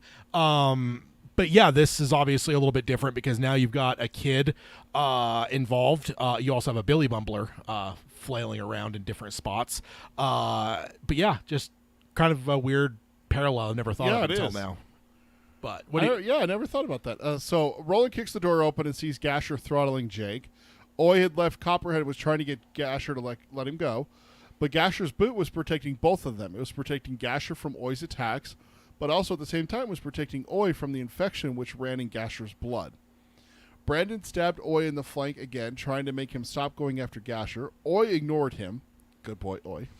Jake was hanging from Gasher's hands like a puppet whose strings had been cut. His face is bluish white, and his lips swollen to a delicate shade of lavender. I couldn't hate Gasher more than this moment. He could have killed Oi, who I love, but that description paints such a vivid picture of Jake dying again, and I can't stand it. I hate Gasher so much right here. Yeah. You know, I did have a thought the first time I read this that if Oi were to get past the boot in some way and get to Gasher, imagine you get through all this and everything's fine, but then Oi's infected and has to be put down. Oh. That's like the ultimate. That's like Old Yeller, like right? Ultimate King, right? And it would be exactly. Yeah. It'd be Ultimate Stephen King to do something like that. Yeah. And I, my note. Thank God for that boot. Wouldn't want Oi to ingest some of Gasher's jelly. Speaking of yucky, jeez, I'm having a hard time with that image. Looking like Pizza the Hut. That doesn't get me as bad. Thank you. He I like pizza. He looks pretty nasty though, dude. He looks delicious. No, like, he doesn't. oh, He looks fucking horrible. I love pizza. I do too, but Pizza the Hut does not look tasty at he all. looks tasty. No, I don't think so, sir. So Gasher looks up and snarls, "You." Me, Roland agrees and shoots once. The left side of Gasher's head disintegrates. He flies backwards, blood-stained yellow scarf unraveling, and lands on top of Tick-Tock. His feet drums spastically on the iron grillwork for a moment and then stops. About damn time. One of the most satisfying deaths I have ever read in a book, and I've read The Mist. Yeah. So like I said, we got to give him some credit. I think he's at least in the same ballpark as Mrs. Carmody.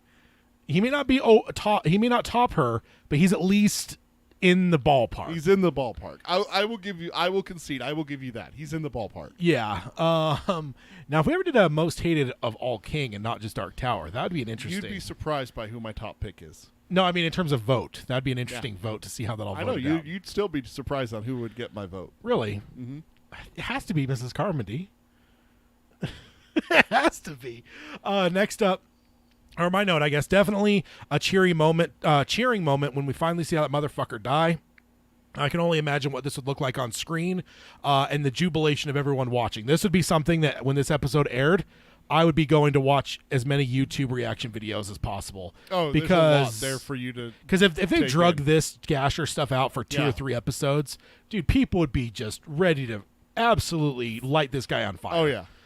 So when you finally got to this moment, dude, it would just be. I think of like Game of Thrones. There were some times where there was a couple episodes I remember after watching, like a few days later, I jump on YouTube to just look at as many reactions as I could find because it's like, I want the shared experience of people to like have this moment because it's just great, and I think this would be one of those moments for sure.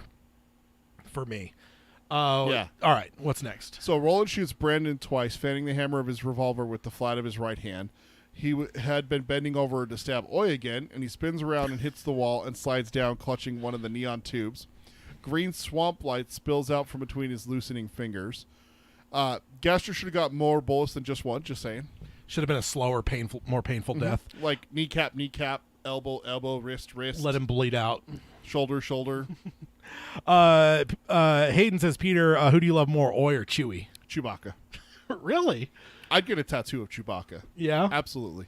Chewbacca is like the fucking best. Wait until we get Chewbacca. an Oi on screen and then get a tattoo of Chewie holding Oi. Oh my God, that's adorable sounding. I love it. And then dude, put Chewie in like the big back chair and it's his cat, like he's Dr. No. Yeah, earlier, Carol did have a comment about making some tea for all the killing. And here she says, Peter yells about damn time. And she says, Carol sips tea because there's more killing to come. Oh, indeed.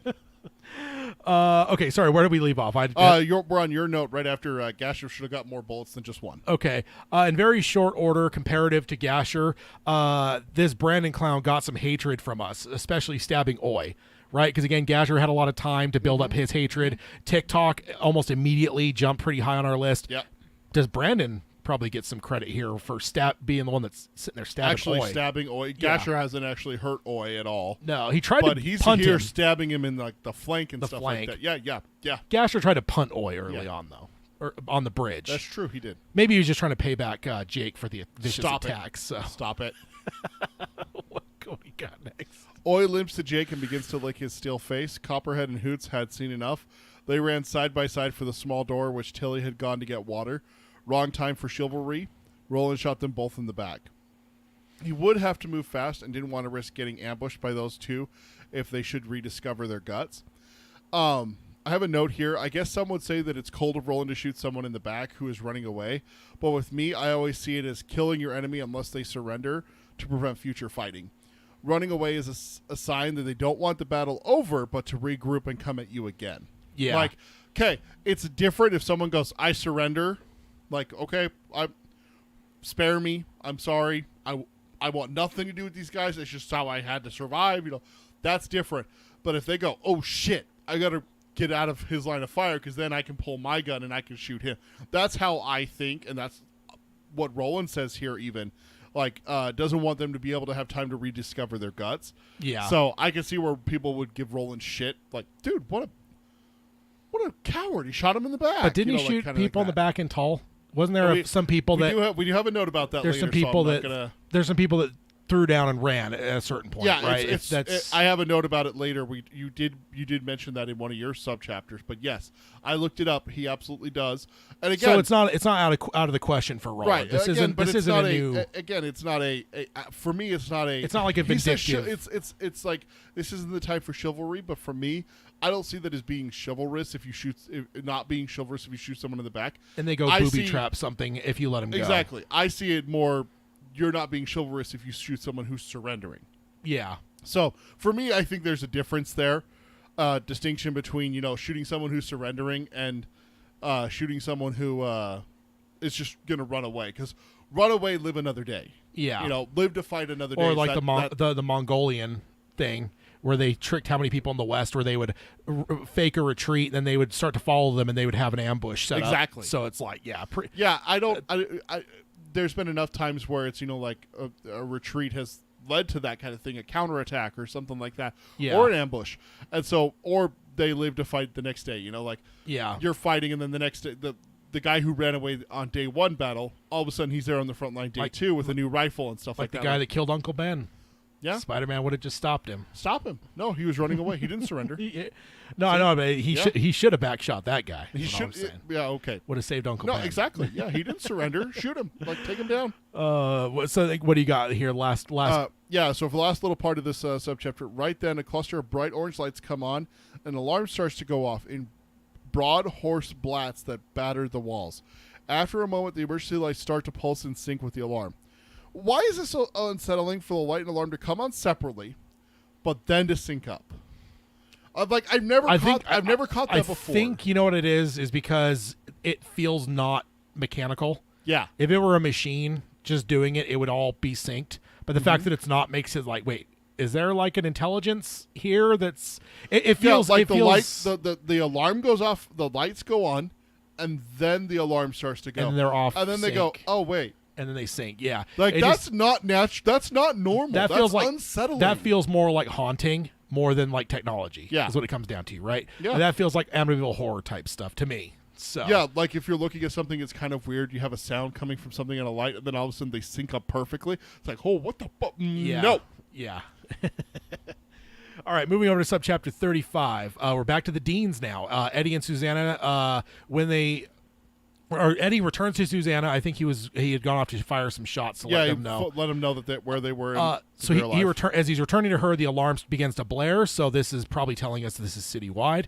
He yells in surprise and points the Ruger at nothing and asks what is happening. Susanna does not know. The alarm was scary, but the bigger problem was that it was loud. It was so loud that it was physically painful. It reminded Eddie of a tractor trailer horn to the 10th power. So that's bad. Then the orange arc sodiums began to pulse. The command and enter button were also pulsing with a bright red demonic blinking eye. That's a happy image. Yeah, it's a very happy image. Again, Amityville horror when you see those eyes outside the window. Yeah. Blaine's only response is laughter. Terrible mechanic. You skipped a line. Blinking eyes, Eddie shouts at Blaine, asking what is happening and if he is doing this. Blaine's only response is laughter, terrible mechanical laughter that reminds Eddie of the clockwork clown at the House of Horrors on Coney Island. I should have actually looked that up to pull up on the screen. Sorry I missed out on showing the clown off here. Susanna screams for Blaine to stop and asks how they could solve the riddle with the air raid siren going off. The evil laughter stopped, and Blaine made no reply, but maybe he did. Beyond the bars, the huge engine awoke. For the first time in decades, Blaine the Mono was awake and cycling up towards running speed. Oh my God, that thing's terrifying. That's unfortunate I didn't have it on the slideshow. Oh my Sorry. God, Tad, that is, oh. Should send that to your wife. No. last episodes was enough trouble. I don't want to get more. So my note here seems like the chaos of what Jake is going through is now shared with the Deans. There was tension here on this side of the scenes with these two, but it didn't feel like chaos. But now it does. Yeah, an air raid siren going off like that. Oh, what? Huh? Yeah, lights are blinking and shit. It just and it's not just happening down where Roland and Jake and Oi are. It's everywhere. So it's probably the whole city. Yeah. What do you got here? I wonder what the loudest sound I've ever heard is. A tractor trailer horn to the 10th power is insane to think about. Yeah. I've been in a stadium with 70,000 people. I think that's not even. I don't think that comes close. I've been. Most stadiums are like just over 100 decibels. So it's just like we've gone shooting and accidentally left our ear protection off. I'd say there. Yeah, you got gunfire. I mean, there is like train whistles. Heard those. Those get pretty loud, especially if you're right near them.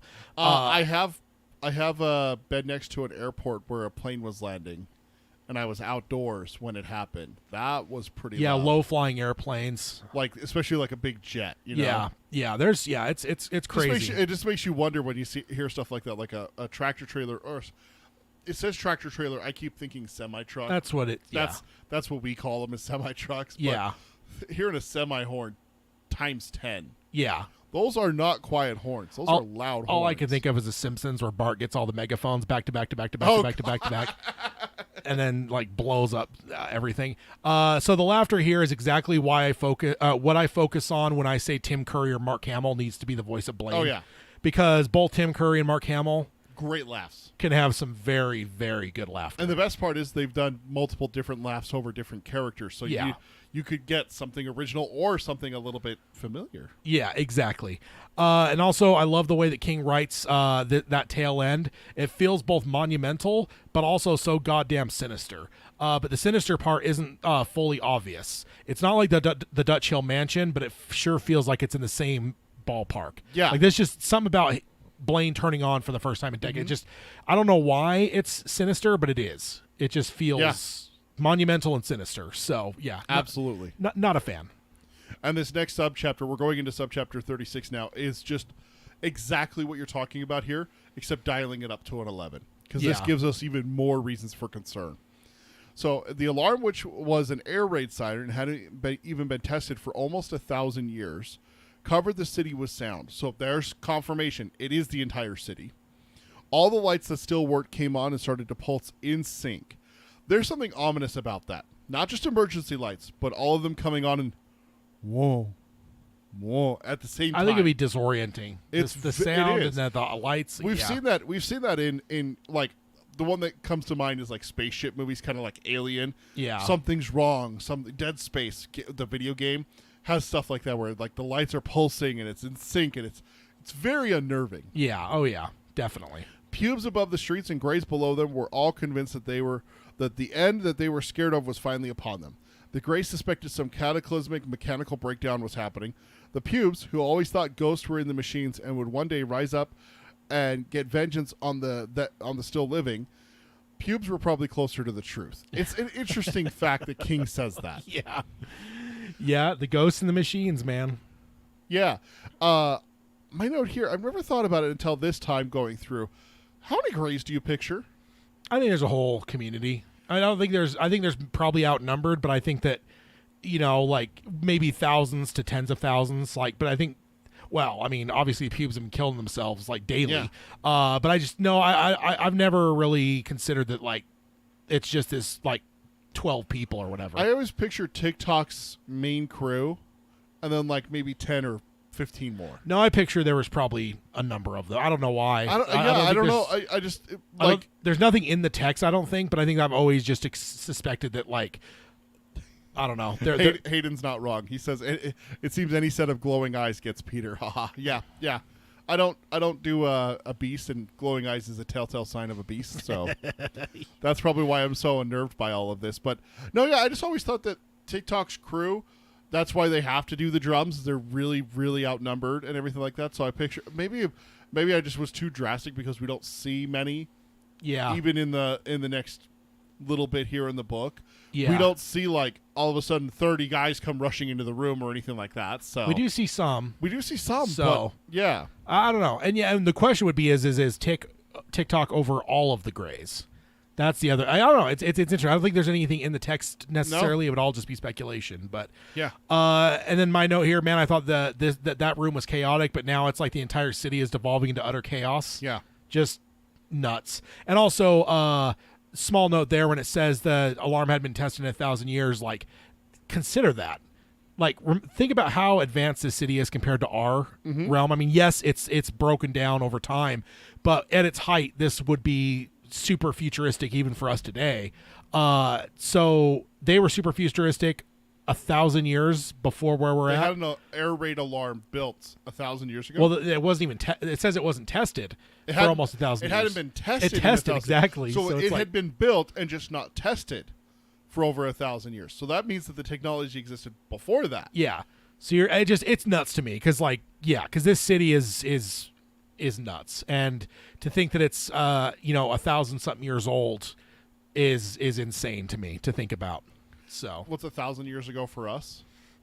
Like it's 2023. Yeah, 1023. So 1023. What was technology like in 1023? Let's go. Yeah, let's see. That's like what, the medieval, like the Dark Ages. Yeah, That's crazy to think about. That would be interesting to look up. You should look that up while I'm reading this part, because I took the next section here. I took a direct quote. There's so much in this that I just had to read the whole thing. Certainly there had been an intelligence left in the ancient computers below the city, a single living organism which had long ago ceased to exist sanely under conditions that within its merciless dipolar circuits could only be absolute reality. It had held its increasingly alien logic within its banks of memory for 800 years and might have held them for 800 more, if not for the arrival of Roland and his friends. Yet this mens non corpus had brooded and grown ever more insane with each passing year. Even in its increasing periods of sleep, it could be said to dream, and those dreams grew steadily more abnormal as the world moved on. Now, although the unthinkable machinery which maintained the beams had weakened, this insane inhuman intelligence had awakened in the rooms of ruin and begun once more, although as bodiless as any ghost, to stumble through the halls of the dead. In other words, Blaine the Mono was preparing to get out of Dodge. All of that is terrifying to read that. And that's why I just had to summarize. I had to read the whole thing, not just summarize it. I read the whole thing. The scariest thing isn't that the Greys or the pubes, but this paragraph here.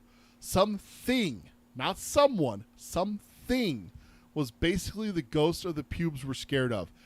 This is saying that isn't crazy or unreal. It's all real, and it's Blaine. Yeah. This is where, like, our suspicions come true. We're scared of Blaine. We've been building up this character for the entire book almost. Yeah. Ever since Jake came back into the story in this book, Blaine is a pain. That is the truth and everything like that. Charlie the Choo-Choo and everything like that. Dreams about him. And Oi standing on the tracks and just terrifying images all throughout this. River crossing, talking about it. It's so much worse than we realized. Yeah. Oh, yeah. Yeah, for sure. My note here, King has built Blaine up through Jake, but now King is the one laying some sinister track for us about Blaine.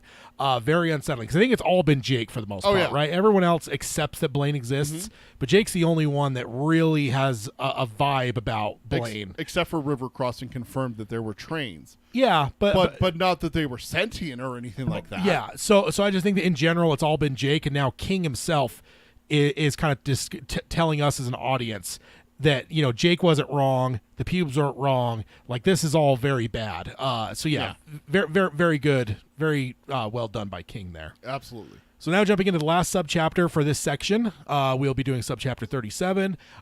Starting off here, it says Roland draws on footsteps that are approaching as he is kneeling by Jake. It is Tilly with a face of superstitious and confused fear. She raises her hands and begs not to be killed. Roland tells her to run, and when she does, he hits her in the leg with his gun and tells her to go the other way, basically back the way that he came through. And if he ever sees her again, he'll be the last thing that she sees, and she flees. Roland drops his hand to Jake's chest, or drops his head to Jake's chest and covers his other ear with his hand to block out the alarm. He hears Jake's heartbeat. He puts his arm around Jake to pick him up, and Jake's eyes open, and he says, "You didn't let me fall this time." His voice was no more than a scratchy whisper. Roland says, "No, not this time, not ever again," and tells Jake to not to try his voice. Jake asks about Oi, and Oi answers with a bark. And he has been slashed several times, but none seem mortal or even serious. He was in pain, though, but he was joyous, as he says, ache a few times. Jake reaches for him, and Oi allows himself to be hugged for a moment, it says. Peter getting all starry-eyed here. That is actually very touching for Jake to ask about Oi. Yeah. Like, is he safe? Where is Oi? Is Oi safe? Is he all right? Is he all right? I'm afraid you killed him. No. I will say he shot low. Do you think that was because, like, understanding that the gun might raise because it's a machine gun, or was it just to protect Oi? Oh, I didn't even think about that. It's probably just to protect Oi because he didn't want to take the chance of hitting him. Because he was raised above Tick-Tock's head. Yeah. So I thought about that earlier, but I didn't put it as a note. But okay. See, at first I was like, oh, he understands, like, the gun might rise on you or whatever. If you're shooting with a machine gun, you aim low because it pulls when it shoots. It pulls up. But no, it might have just been fear for Oi. What do you got note-wise here? So we talked about this a little bit earlier. I think that if any woman or child in Tull had surrendered, he might have let them go. None of them were stopping, and that's why he killed them all. Bloodlust kind of thing. We see it here with Tilly. She says, "Hey, just let me go," and he's like, "Okay, go. But if I see you again, I'm going to kill you." Yeah. So I think that if that had happened in Tull, I think he wouldn't have done it. But all of them again just ran. Yeah. None of them surrendered. Yeah. Next up, my note, I could not imagine him trying to hear a heartbeat with all that noise, or I couldn't imagine me trying to hear a heartbeat with all that noise. But then it had me wonder, do you think Roland's world even understands what it's like to feel for a pulse? Like we take that for granted because, like, it seems like if there were noise, that's what I would try to do. Yeah. And that's why I'm just like, why isn't he? But I'm like, then again, shit. I shouldn't assume that they would even comprehend feeling for a pulse. Not that it's like that hard of a thing to figure out, but it's like, we can't assume just because we know it that his world knows it. Yeah, that they know that you can feel a heartbeat here in the wrist. Here, up here. Neck. Exactly. Yeah. So the fact that he's going, head to chest, he's listening for a heartbeat more than anything. Yeah. So very interesting. Next, I guess that no one enters this quartet and remains unscathed, so I suppose Oi is now fully baptized into this quartet. Yeah.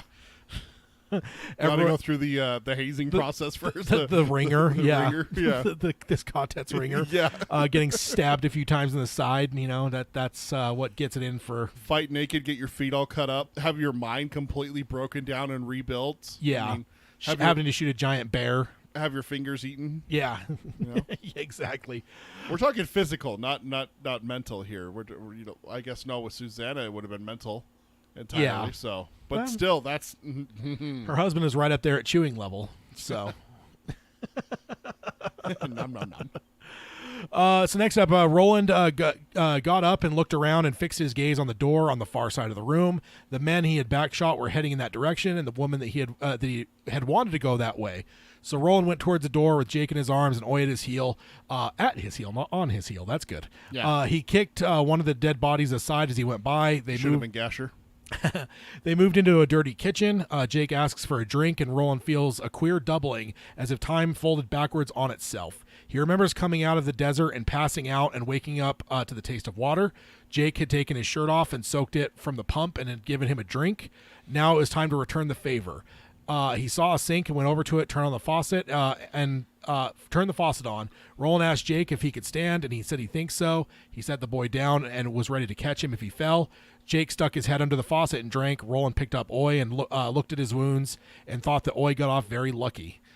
He then cupped water in his hand for Oi to drink, and he drank it. Then he drinks it. Jake was still too pale, but it looked better than he did at first. And then Roland considers the fact that when he first laid eyes on Jake, he thought that he was dead. So that gives you some idea of a picture for, a Flanagan series, for instance, of how bad Jake might look. He wished he could go back and kill Gasher again. So there you go, Peter. Roland asked about Tick-Tock, and Jake told him that Oi tore him up, and then he shot him. Roland asked if he was dead, and Jake said yes, trembling, explaining where he shot him. Jake said that he was lucky, and Roland says that he doubts that. Because Roland asked, "Is he dead?" Yeah. Which is good thinking on Roland's part. Because when he shoots, he knows full well that everyone that he shoots is dead, right? But Jake, he hasn't even instructed this kid yet, so who knows? Yeah. It's just kind of interesting. Because has there been a time where something's happened with Eddie or Susanna, and he's asked them that kind of qualifier? No, because he's taught them. So Yeah. My notes here, really cool flashback. I'm not sure that I would have connected those two dots if King didn't call it out. Yeah. So that's pretty cool. Call back to book 1, very early in book 1 too. My next guess is I guess the folks the Deans were dealing with were wrong. Gunslingers do back shoot. Hell, Roland did that to a few people that fled, didn't he? So we've already talked about that a little bit, but it's just funny because Winston's wife, I'm blanking on her name, somebody said you'll back shoot us, and she said no gunslinger would back shoot type thing. So, but apparently, I think the thing is that they had surrendered. So, again, that's just what I come down to is the difference between someone who just turns and runs from the battle and someone who says, no, I give up, and then you're like, okay, you can go. I think that may be a little bit different. Yeah. In my eye, but maybe not to them. And you got a note here about you looked it up, and he did. Yeah, absolutely, yeah. I actually did pull up the Kindle. You know what's funny? I pulled up my Kindle version of Gunslinger, and guess where I was? Where there? It was, oh my god, I just spaced on her name.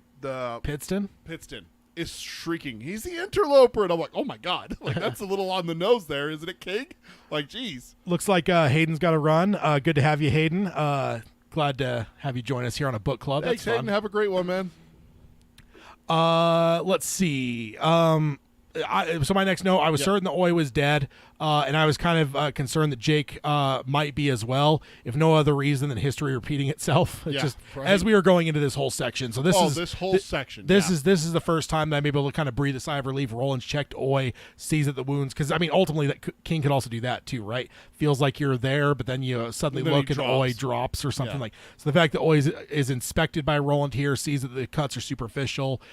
Jake seems to be fine. This is the moment you can kind of sigh and be like, okay, we're good. Yeah. So hashtag Peter is terrible. I couldn't care less about Oi at this moment. I only cared if Jake was okay. Really? The first time reading through this, and almost every time afterwards, I'm like, KKK, is the kid okay? Yeah. My God, he's been through enough. Is he okay? Yeah. Because he just kind of stands him up at a sink and just lets him go and picks up the bumbler. It's like, yeah, dude, leave the animal alone. Is the kid okay? He was just getting choked out. He's been punched, kicked, thrown across the room, almost strangled to death. Come on. Viciously attacked by a billy bumbler. Stop it. Is he okay?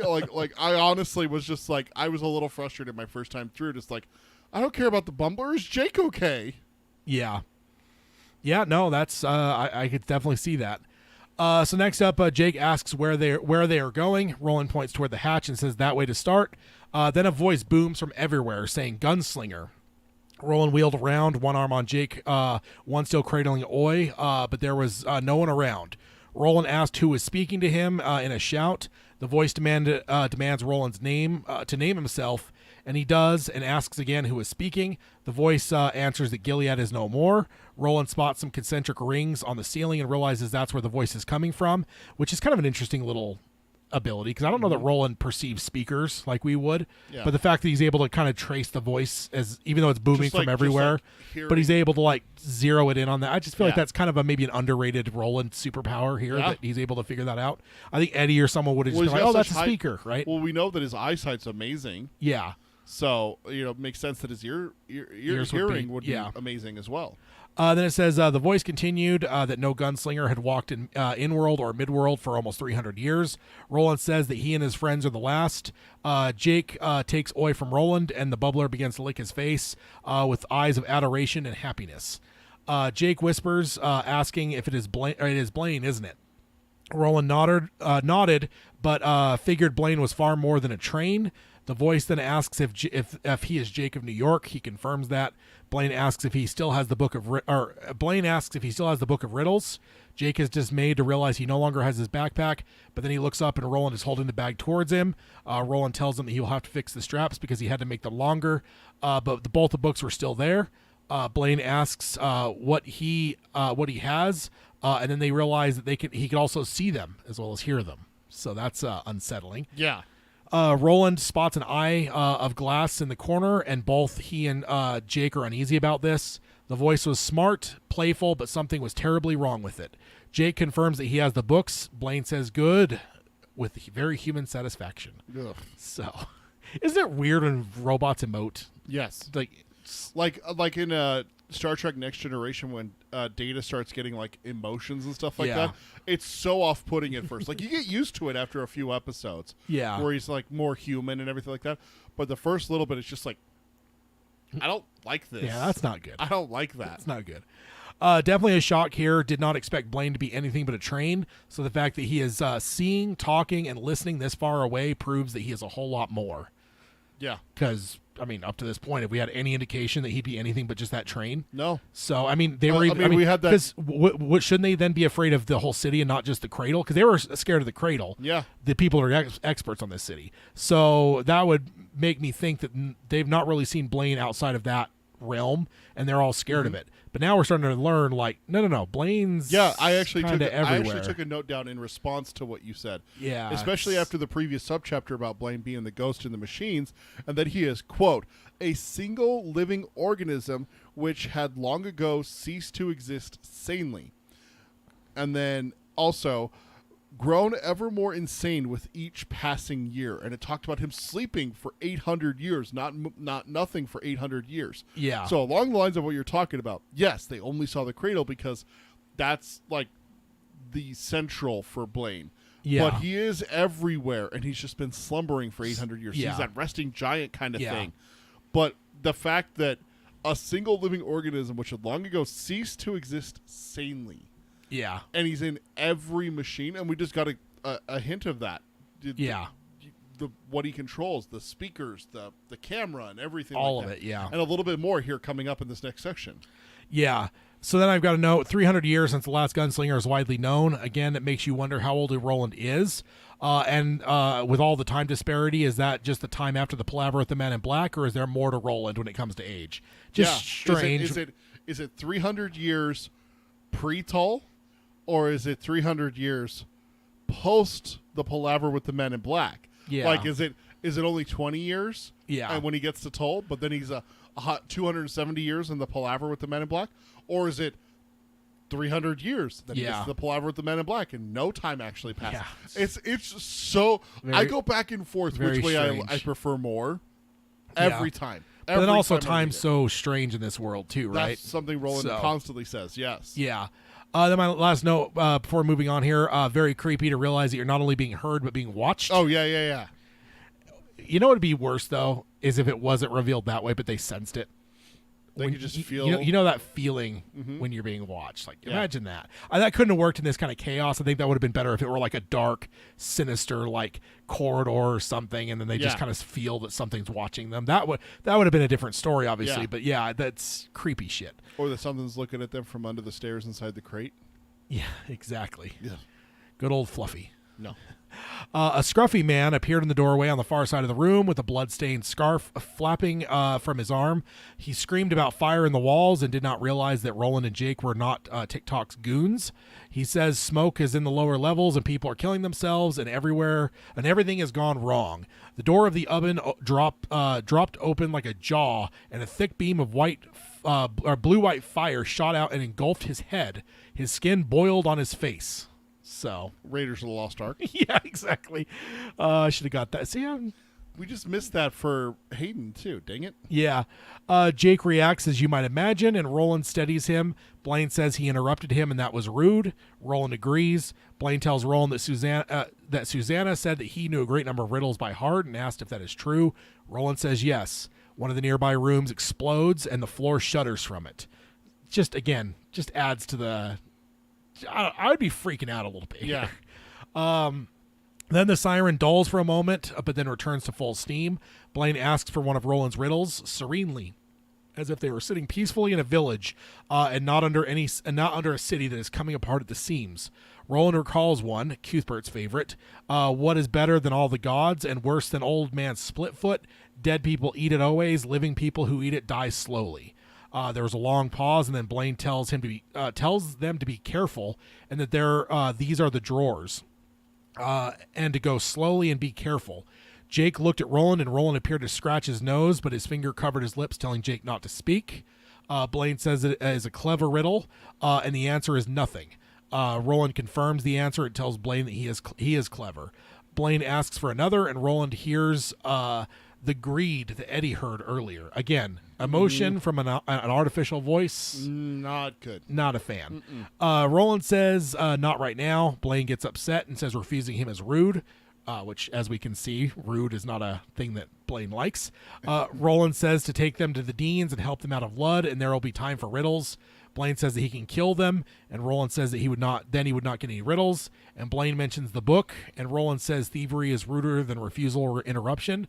Jake says that Jake has a flash of inspiration, says that the answers are torn out, but they know them, so the book is useless without them. Clever kid there. This kid is so smart. Blaine says that no one loves a smartass, and there is another explosion. 2 men and a woman run through the doors. Roland draws on them but doesn't shoot. When he sees that they don't even look at them, they are in a pure panic. A sphere then comes out of the ceiling, and Blaine tells them to follow it. Jake asks if it will lead them to the Deans, and he gets no answer, so they follow. So that's the end of the section here. Yep. Got a couple notes. That poor dude gets his head torched. Again, could be a rather gruesome thing to see on screen. Face melting from Raiders of the Lost Ark. Yeah. Yep. Next up, Killing the Rude reminds me of Hannibal Lecter, which was in theaters when this book came out. So I'm guessing likely this would have been written before that time. So if King had any inspiration from that, it would have been from the novel, which also has that aspect of Hannibal Lecter's thing. But certainly would have been fresh in people's minds as they read this when it first came out. Yeah. Next up, Roland and Jake negotiate their return to the Deans and escape from Lud. I remember being concerned that this shit is going downhill so fast and the Ted is still split. So that's the moment where I was fine, because as shit's starting to blow up stuff, I'm like, dude, we're still not, like, I figured it would start to go bad, but the group would be back together by that point. Yeah. So the fact that shit's going down and it hasn't, so the fact that they're now negotiating kind of gave me a little bit of a sigh of relief of like, okay, cool, we could maybe get them back together, because when shit started to explode and stuff, I'm like, how the fuck are they going to get back to the Deans when shit's going nuts like this? So yeah, like the guy just came running out saying that there's fire in the walls. Yeah. That's a happy thought, isn't it? No, it's not. Yeah. And then I have my last note. It says, all of this with Blaine is terrifying, but it gets so much worse here when you stop to think he is communicating from such a great distance, or no distance at all because he's everywhere. Yeah. He can see and hear what you're doing, and has the ability to control things about you, like the oven or the sphere. Like the ability just to like pop open an oven, override any safety thing or anything like that, and shoot a jet blue flame out. Yeah. Last I checked, my oven doesn't do that. Not that you know of. I better not. Like, It hasn't done that so far. So far. But, the fact that he has that kind of control, that is utterly terrifying, cobbled together with what we just read in the last subchapter, that he is utterly insane. Yeah. Yeah, indeed. It's not good. As a longtime horror fan, the sphere will always remind me of Phantasm. I've never seen that. I'm going to have to rectify that at some point. That's a good one. Absolutely. So yeah, that's the end of this this section here. So we will go, as we normally do, over to... Warning, spoilers ahead. Warning, spoilers ahead. Warning, spoilers ahead. There it is. I only wish I had just that klaxon alarm, because that would have been nice to play earlier in this episode. I wanted to play it at one point, but I can't do that. People think it's a spoiler section. Yeah. But oi. Also, that's the boy. We haven't heard oi yet in this episode, so, we've read about him, obviously, but we haven't heard him chime in here. All right, so spoiler section, what do you got? I got the first two here. Honestly, I think that if Jake died here, I would have stopped reading. Really? Tower or no tower, I couldn't deal with this poor kid dying for a third time in front of his bumbler. Yeah. Deaths are always worse when there's someone to mourn them. Yeah. The reason why I put this in the spoiler here is because absolutely we see it later, but we have enough time between deaths that it feels a little bit, like, okay. And then also his manner of death, sacrificing himself to save Roland, but also to save Stephen King, to save the towers and everything like that. That is so much... I don't want to say a better death, but for lack of better words, it's a better death than just dying at the hands of some fucking psychopath like Gasher. Yeah. Like, absolutely. If Roland gets into that room and Gasher was actually able to kill Jake, and it's just Bumbler and Roland going out, and Roland's sad from Jake dying, I honestly would have been like, nope. You got to realize I'm reading this as a 17-year-old. Yeah, it's I don't think I probably would have come back to it eventually with your prompting, but I would have just been like, dude, this is way too fucking dark. You mean for my me. Harassment? Yeah, exactly. I would have harassed you. But it would have been way too dark for me. I wasn't as dark and sadistic as I am now. You hadn't corrupted me that much. But sure, give me the credit. Of course, credit is due where you did everything you could to corrupt me. So, and then we joked about this, but Gasher deserves a slower, more painful death. If there's a character who got off easy in this series, it's him. Yeah. As bad as Rhea is, the read-through actually make me really wish more torture on Gasher. Yeah. Like, this is one of those things where... But at least we get a close to him, unlike Rhea. That's what I was going to say next. Unlike Rhea, we do get a close. Gasher's dead. Yeah. That piece of shit is never coming back. Done. I would have loved to have seen the blue fire boil his face off. That would have been a good death for him. Have him come stumbling out instead of Tick-Tock, because they don't cover. Didn't get to it in this section, but obviously Tick-Tock Man survives. It's a graze, and that's what it says there. Is that Roland would have known what that meant with the flap of skin. It's a graze, not a kill.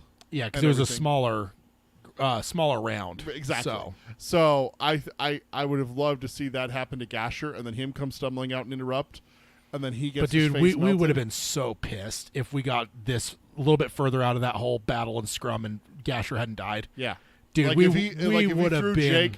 If he throws Jake at Roland and does the the running and takes off, and then Roland is like, okay, I can chase him or I can take care of Jake. Riots. Pitchforks. Yes, indeed. My note here, the doubling really makes you wonder if King had the end in mind, because this feels so much like that moment of Roland's disorientation, and which I guess is technically book 1. But obviously, as we get to the end, we realize what that moment of disorientation is. But the fact that we have another moment of disorientation here and like doubling, just very interesting. The way it all falls. But it's kind of like 19, right? 19 doesn't become really significant until the accident. But there's some 19 references earlier, and King didn't rewrite. Not in ones that King rewrote. Yes, there are some in book 1, but there's some also in books 2, 3, and 4 that 19 ends up being a thing, and it's like, what are the fucking odds of that? Yeah, it just happened, right? It just happened, yeah. Like, very crazy stuff. But yeah, the doubling is very, very interesting to me. I love it. It's great, and I loved your note on it this time, because I really kind of just gloss over stuff. That's why the book clubs are so great, is that I get right down in there, and it's like, oh yeah. Yeah. Never thought about that before. Get down in the trenches. Yeah, exactly. Yeah. King is so good at coming up with outcomes that aren't perfect. Jake doesn't get the drop on the Greys, and I know this frustrated you, but I want to talk about it. And he doesn't get the drop on the Greys and gets the door open, and Roland kills them all, and they go skipping down the hallway. Yeah. And Blaine's like, "Come with me, children, I'll lead you out," that kind of thing.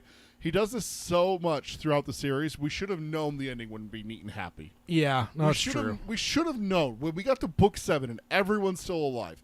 Like, really, like realistically, like, come on, like all of us. Come on, man. Like, we should have known better. But we were sucked in. In 7 I did. Yeah. In my mind, I didn't think Roland was getting to the tower with anyone. So as we got into book 7, as I got into book 7, I was just bracing. Like, everyone's gonna die. I was such an Eddie. Oh, it's gonna be elves and everything's gonna be fine. And they're all gonna reach the tower. I don't know why, because nothing King says that Roland has to be alone, and ultimately he ends up not being alone, right? Right. But in my mind, he was absolutely alone when he gets to the tower. That was just the image I always had in my mind. Sure. So I 100% expected, not necessarily how it would happen, but I expected that it wouldn't. At the end of the book, I wouldn't be necessarily a happy camper. Sure. So I don't know. Then my last note here is Lud at the height of Midworld. Virtually everything else we see throughout the rest of the journey seems to pale in comparison to the size, scale, and technology of this city. Specifically considering what the city was at its height. Obviously, we're talking about 1,000 years of degradation and just wear and tear and neglect. All that stuff. Yeah. But at its height, I mean, Gilead has a reputation, but it seems way more old school Arthurian. Everything we've seen of Gilead, there's nothing of it that seems like high. They barely have electricity. Exactly. This city is like futuristic New York City. But then it has stood for 1,000 years. It just seems very unique, even when we look forward. Empathica, like all the other places, they all seem a little bit more rooted in the old.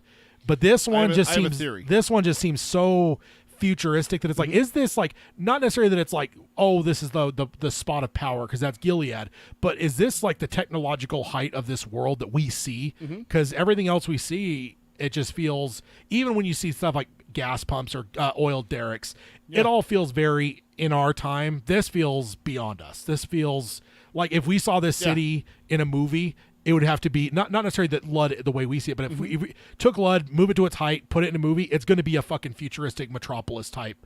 They have a monorail that goes the speed of sound. The speed of sound. It can turn invisible. We don't have that technology, do we? No. So you could see it turns invisible, so you could see like the views. Yeah. You've got like it's AI. I mean, that's for now, it's beyond us a little bit. Yeah. Barely. Yeah. I've seen some shit with AI recently. You've been posting some shit. Yeah. Scares the fuck out of me. Yeah. I don't like it. For sure. But, okay, so here's my theory. Okay. I think Lud's the height. I think something happened that knocked them down. And then Gilead is the next, like if you're going across the timeline, it builds up to Lud. The city gets taken by the invaders and everything, and the Pubes and the Greys went the entire time during the rise of Gilead and Gilead's reign. I think that it's been going on for we have it confirmed. It's been going on for hundreds of years, close to 1,000. That's Gilead's reign. That's how long Gilead was there. I think that's what it is. I always picture Gilead being like an older, because since it's like draws back to like Arthurian. Gilead existed during the rise of Lud and everything like that, but it wasn't the pinnacle. It wasn't the capital and everything like that. It's interesting, though. I think that when Lud fell, society fell, and from that ashes, like a phoenix reborn, you get Gilead. Gilead was there before, but now it's something different. Now it's the Mecca, the capital, and everything like that. Yeah. The height of civilization, because look at what fucking Lud devolved into. Yeah. But I think that's what it was, and maybe Gilead was that too, but because it was the capital, it got knocked down even further. Yeah. So you don't have the Blaine, the mono. You don't have all the technology and all that stuff there. Yeah. It got all torn out during the war or whatever that caused it to go. Because look at it this way. The technology that we have here in our city, which is close to a fairly large city in the U.S., I think we're top, 50? Top 50? I don't know. Size-wise? Top 100. Let's call top 100. I'd say we're on the high side of the middle. The high side of the... That's a great way of putting it. High side of the middle.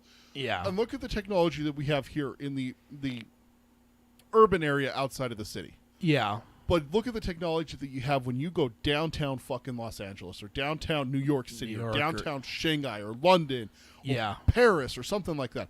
They have stuff that's above us. Yeah. That's what I think Lud was. As I think that was one of those New Yorks and stuff like that. I mean, it looks like New York even. Yeah. So I think that it was the height, and then I think the pubes and the grays and the invaders that they talked about at River Crossing, I think that brought it down, and it's just been garbage since then. This horrible shit with the pubes and the grays for hundreds of years. Yeah, but Lud, so to answer, in your mind, to answer my question, though, so you think Lud is like the ultimate height of advancement in this world? Maybe not like culture and like whatever. That's probably more Gilead as like the whatever you want to call it. But in terms of like... That's Washington, D.C. Technological height, like nothing surpasses Lud in this series. Like, cool, you Not get even Gilead has anything even remotely like that. They're like, oh yeah, this is where we had our transporters, but they stopped working thousands of years ago. They never mention anything like that. No. So I think what it is Lud might have been the center, and then the further out you get, Gilead's far away from Lud. Yeah. When you get further out from Lud, you see oil derricks, you see oil gas stations and stuff like that. Which is what you see us. We move away from the city. We don't have skyscrapers out here. What, the largest building around us is what, like a 6-story hospital? In this area. Not downtown. But downtown has skyscrapers, hundreds of feet tall and everything like that. Yeah. That's what I'm talking about, is that the further like think of it as like a crater, and you have the impact zone going out. Yeah. That's what I'm thinking about with like technology and stuff like that. A lot of technology advancements in the city.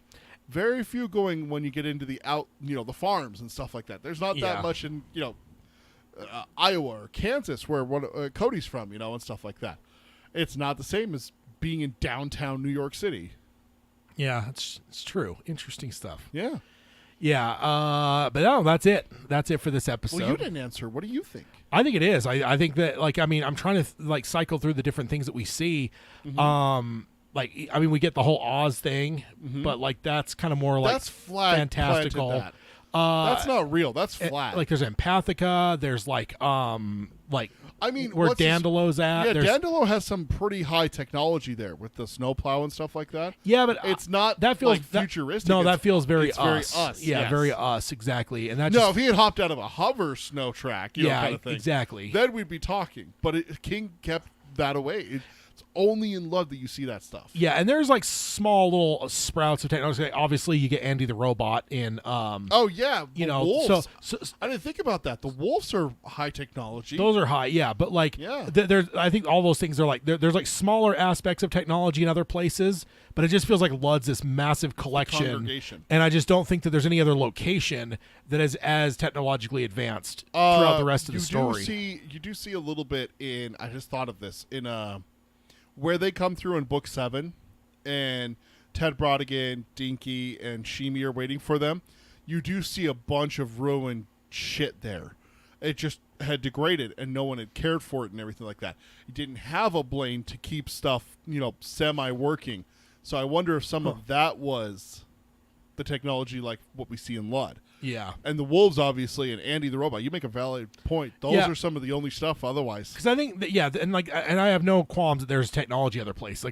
Oil derricks. There's some small indications of technology other places throughout this world. But all of Lud just feels like it could be 1,000 years more advanced than where we sit today. Absolutely. And that's just... There's nowhere else in this series that feels that far beyond what we are today. Yeah. Because I guess as you're reading the first time, you might then brace yourself. It's what else is King going to show us? At some point, are we going to be on a fucking space station and super far-flung futuristic shit? Because this is only book 3. But no, as we know now, reading the whole thing, no, you don't do that. There's never a time that we're on Space Station Gilead or whatever. Exactly. It doesn't get that. So yeah, you never hear about the spaceship Arthur the Eld. Yeah, exactly. But so Lud's a very interesting thing as we're getting close to the end of it here. It's an interesting thing to think about and kind of put it in its place and understand what it is to the rest of this world that we see. So Yeah, that's but that'll be it for this episode. We will hit the outro stuff real quick. If you want to subscribe to us on any of your podcasting delivery systems of choice, you can do that. You can stream us on Spotify or Stitcher. You can join us for live streams here at youtube.com/darktowerpalaver. If you are hitting us up on YouTube, like, subscribe, and ring the bell for notifications, so you can join us live like everyone did here today. Seems like everyone got a little bit quieter here toward the end, but it's all good. I'm still glad to have you all here. Did see some emojis earlier, so do appreciate that. Some of them are me, some of them are other people, so thank you all for that. Now, see, if we ever get the Flanagan series and it becomes so popular, what if we get Dark Tower emojis? Oh, absolutely. Like an oi emoji, for instance. Cody says thanks, guys, in the chat. With the gold ringed eyes. Just absolutely. Little oi emoji. Then you'll be an emoji. A cowboy hat with a 6-shooter laying on it. Then if you want to, join us for live streams, do that here at YouTube. If you want to find the show notes, do that at darktowerpalaver.com. No show notes for this episode, but you can find the new questions for new listeners. If you are a new listener, grab those questions, email your answers in. You can answer one of them. You can answer all of them. You can answer as many in between. We just find that as a good little primer to help you for your first time email. Don't make up your own. Yeah, make up your own if you want to. We just did that to try to help people because sometimes it's hard to write an email. Sometimes you're sitting there going, especially that first time you don't know what to say. I don't know what to say. So those are good questions to help you along on that. If you want to support the show, you can do that at patreon.com/darktowerpalaver. And then if you want to contact us, Peter can let you know how to do that. The best way to reach us is through email. It's darktowerpalaver@gmail.com. And then our social media is the Twitter. It's at darktowerpod. That's at darktowerpod. Check out our Facebook. It's facebook.com/darktowerpalaver.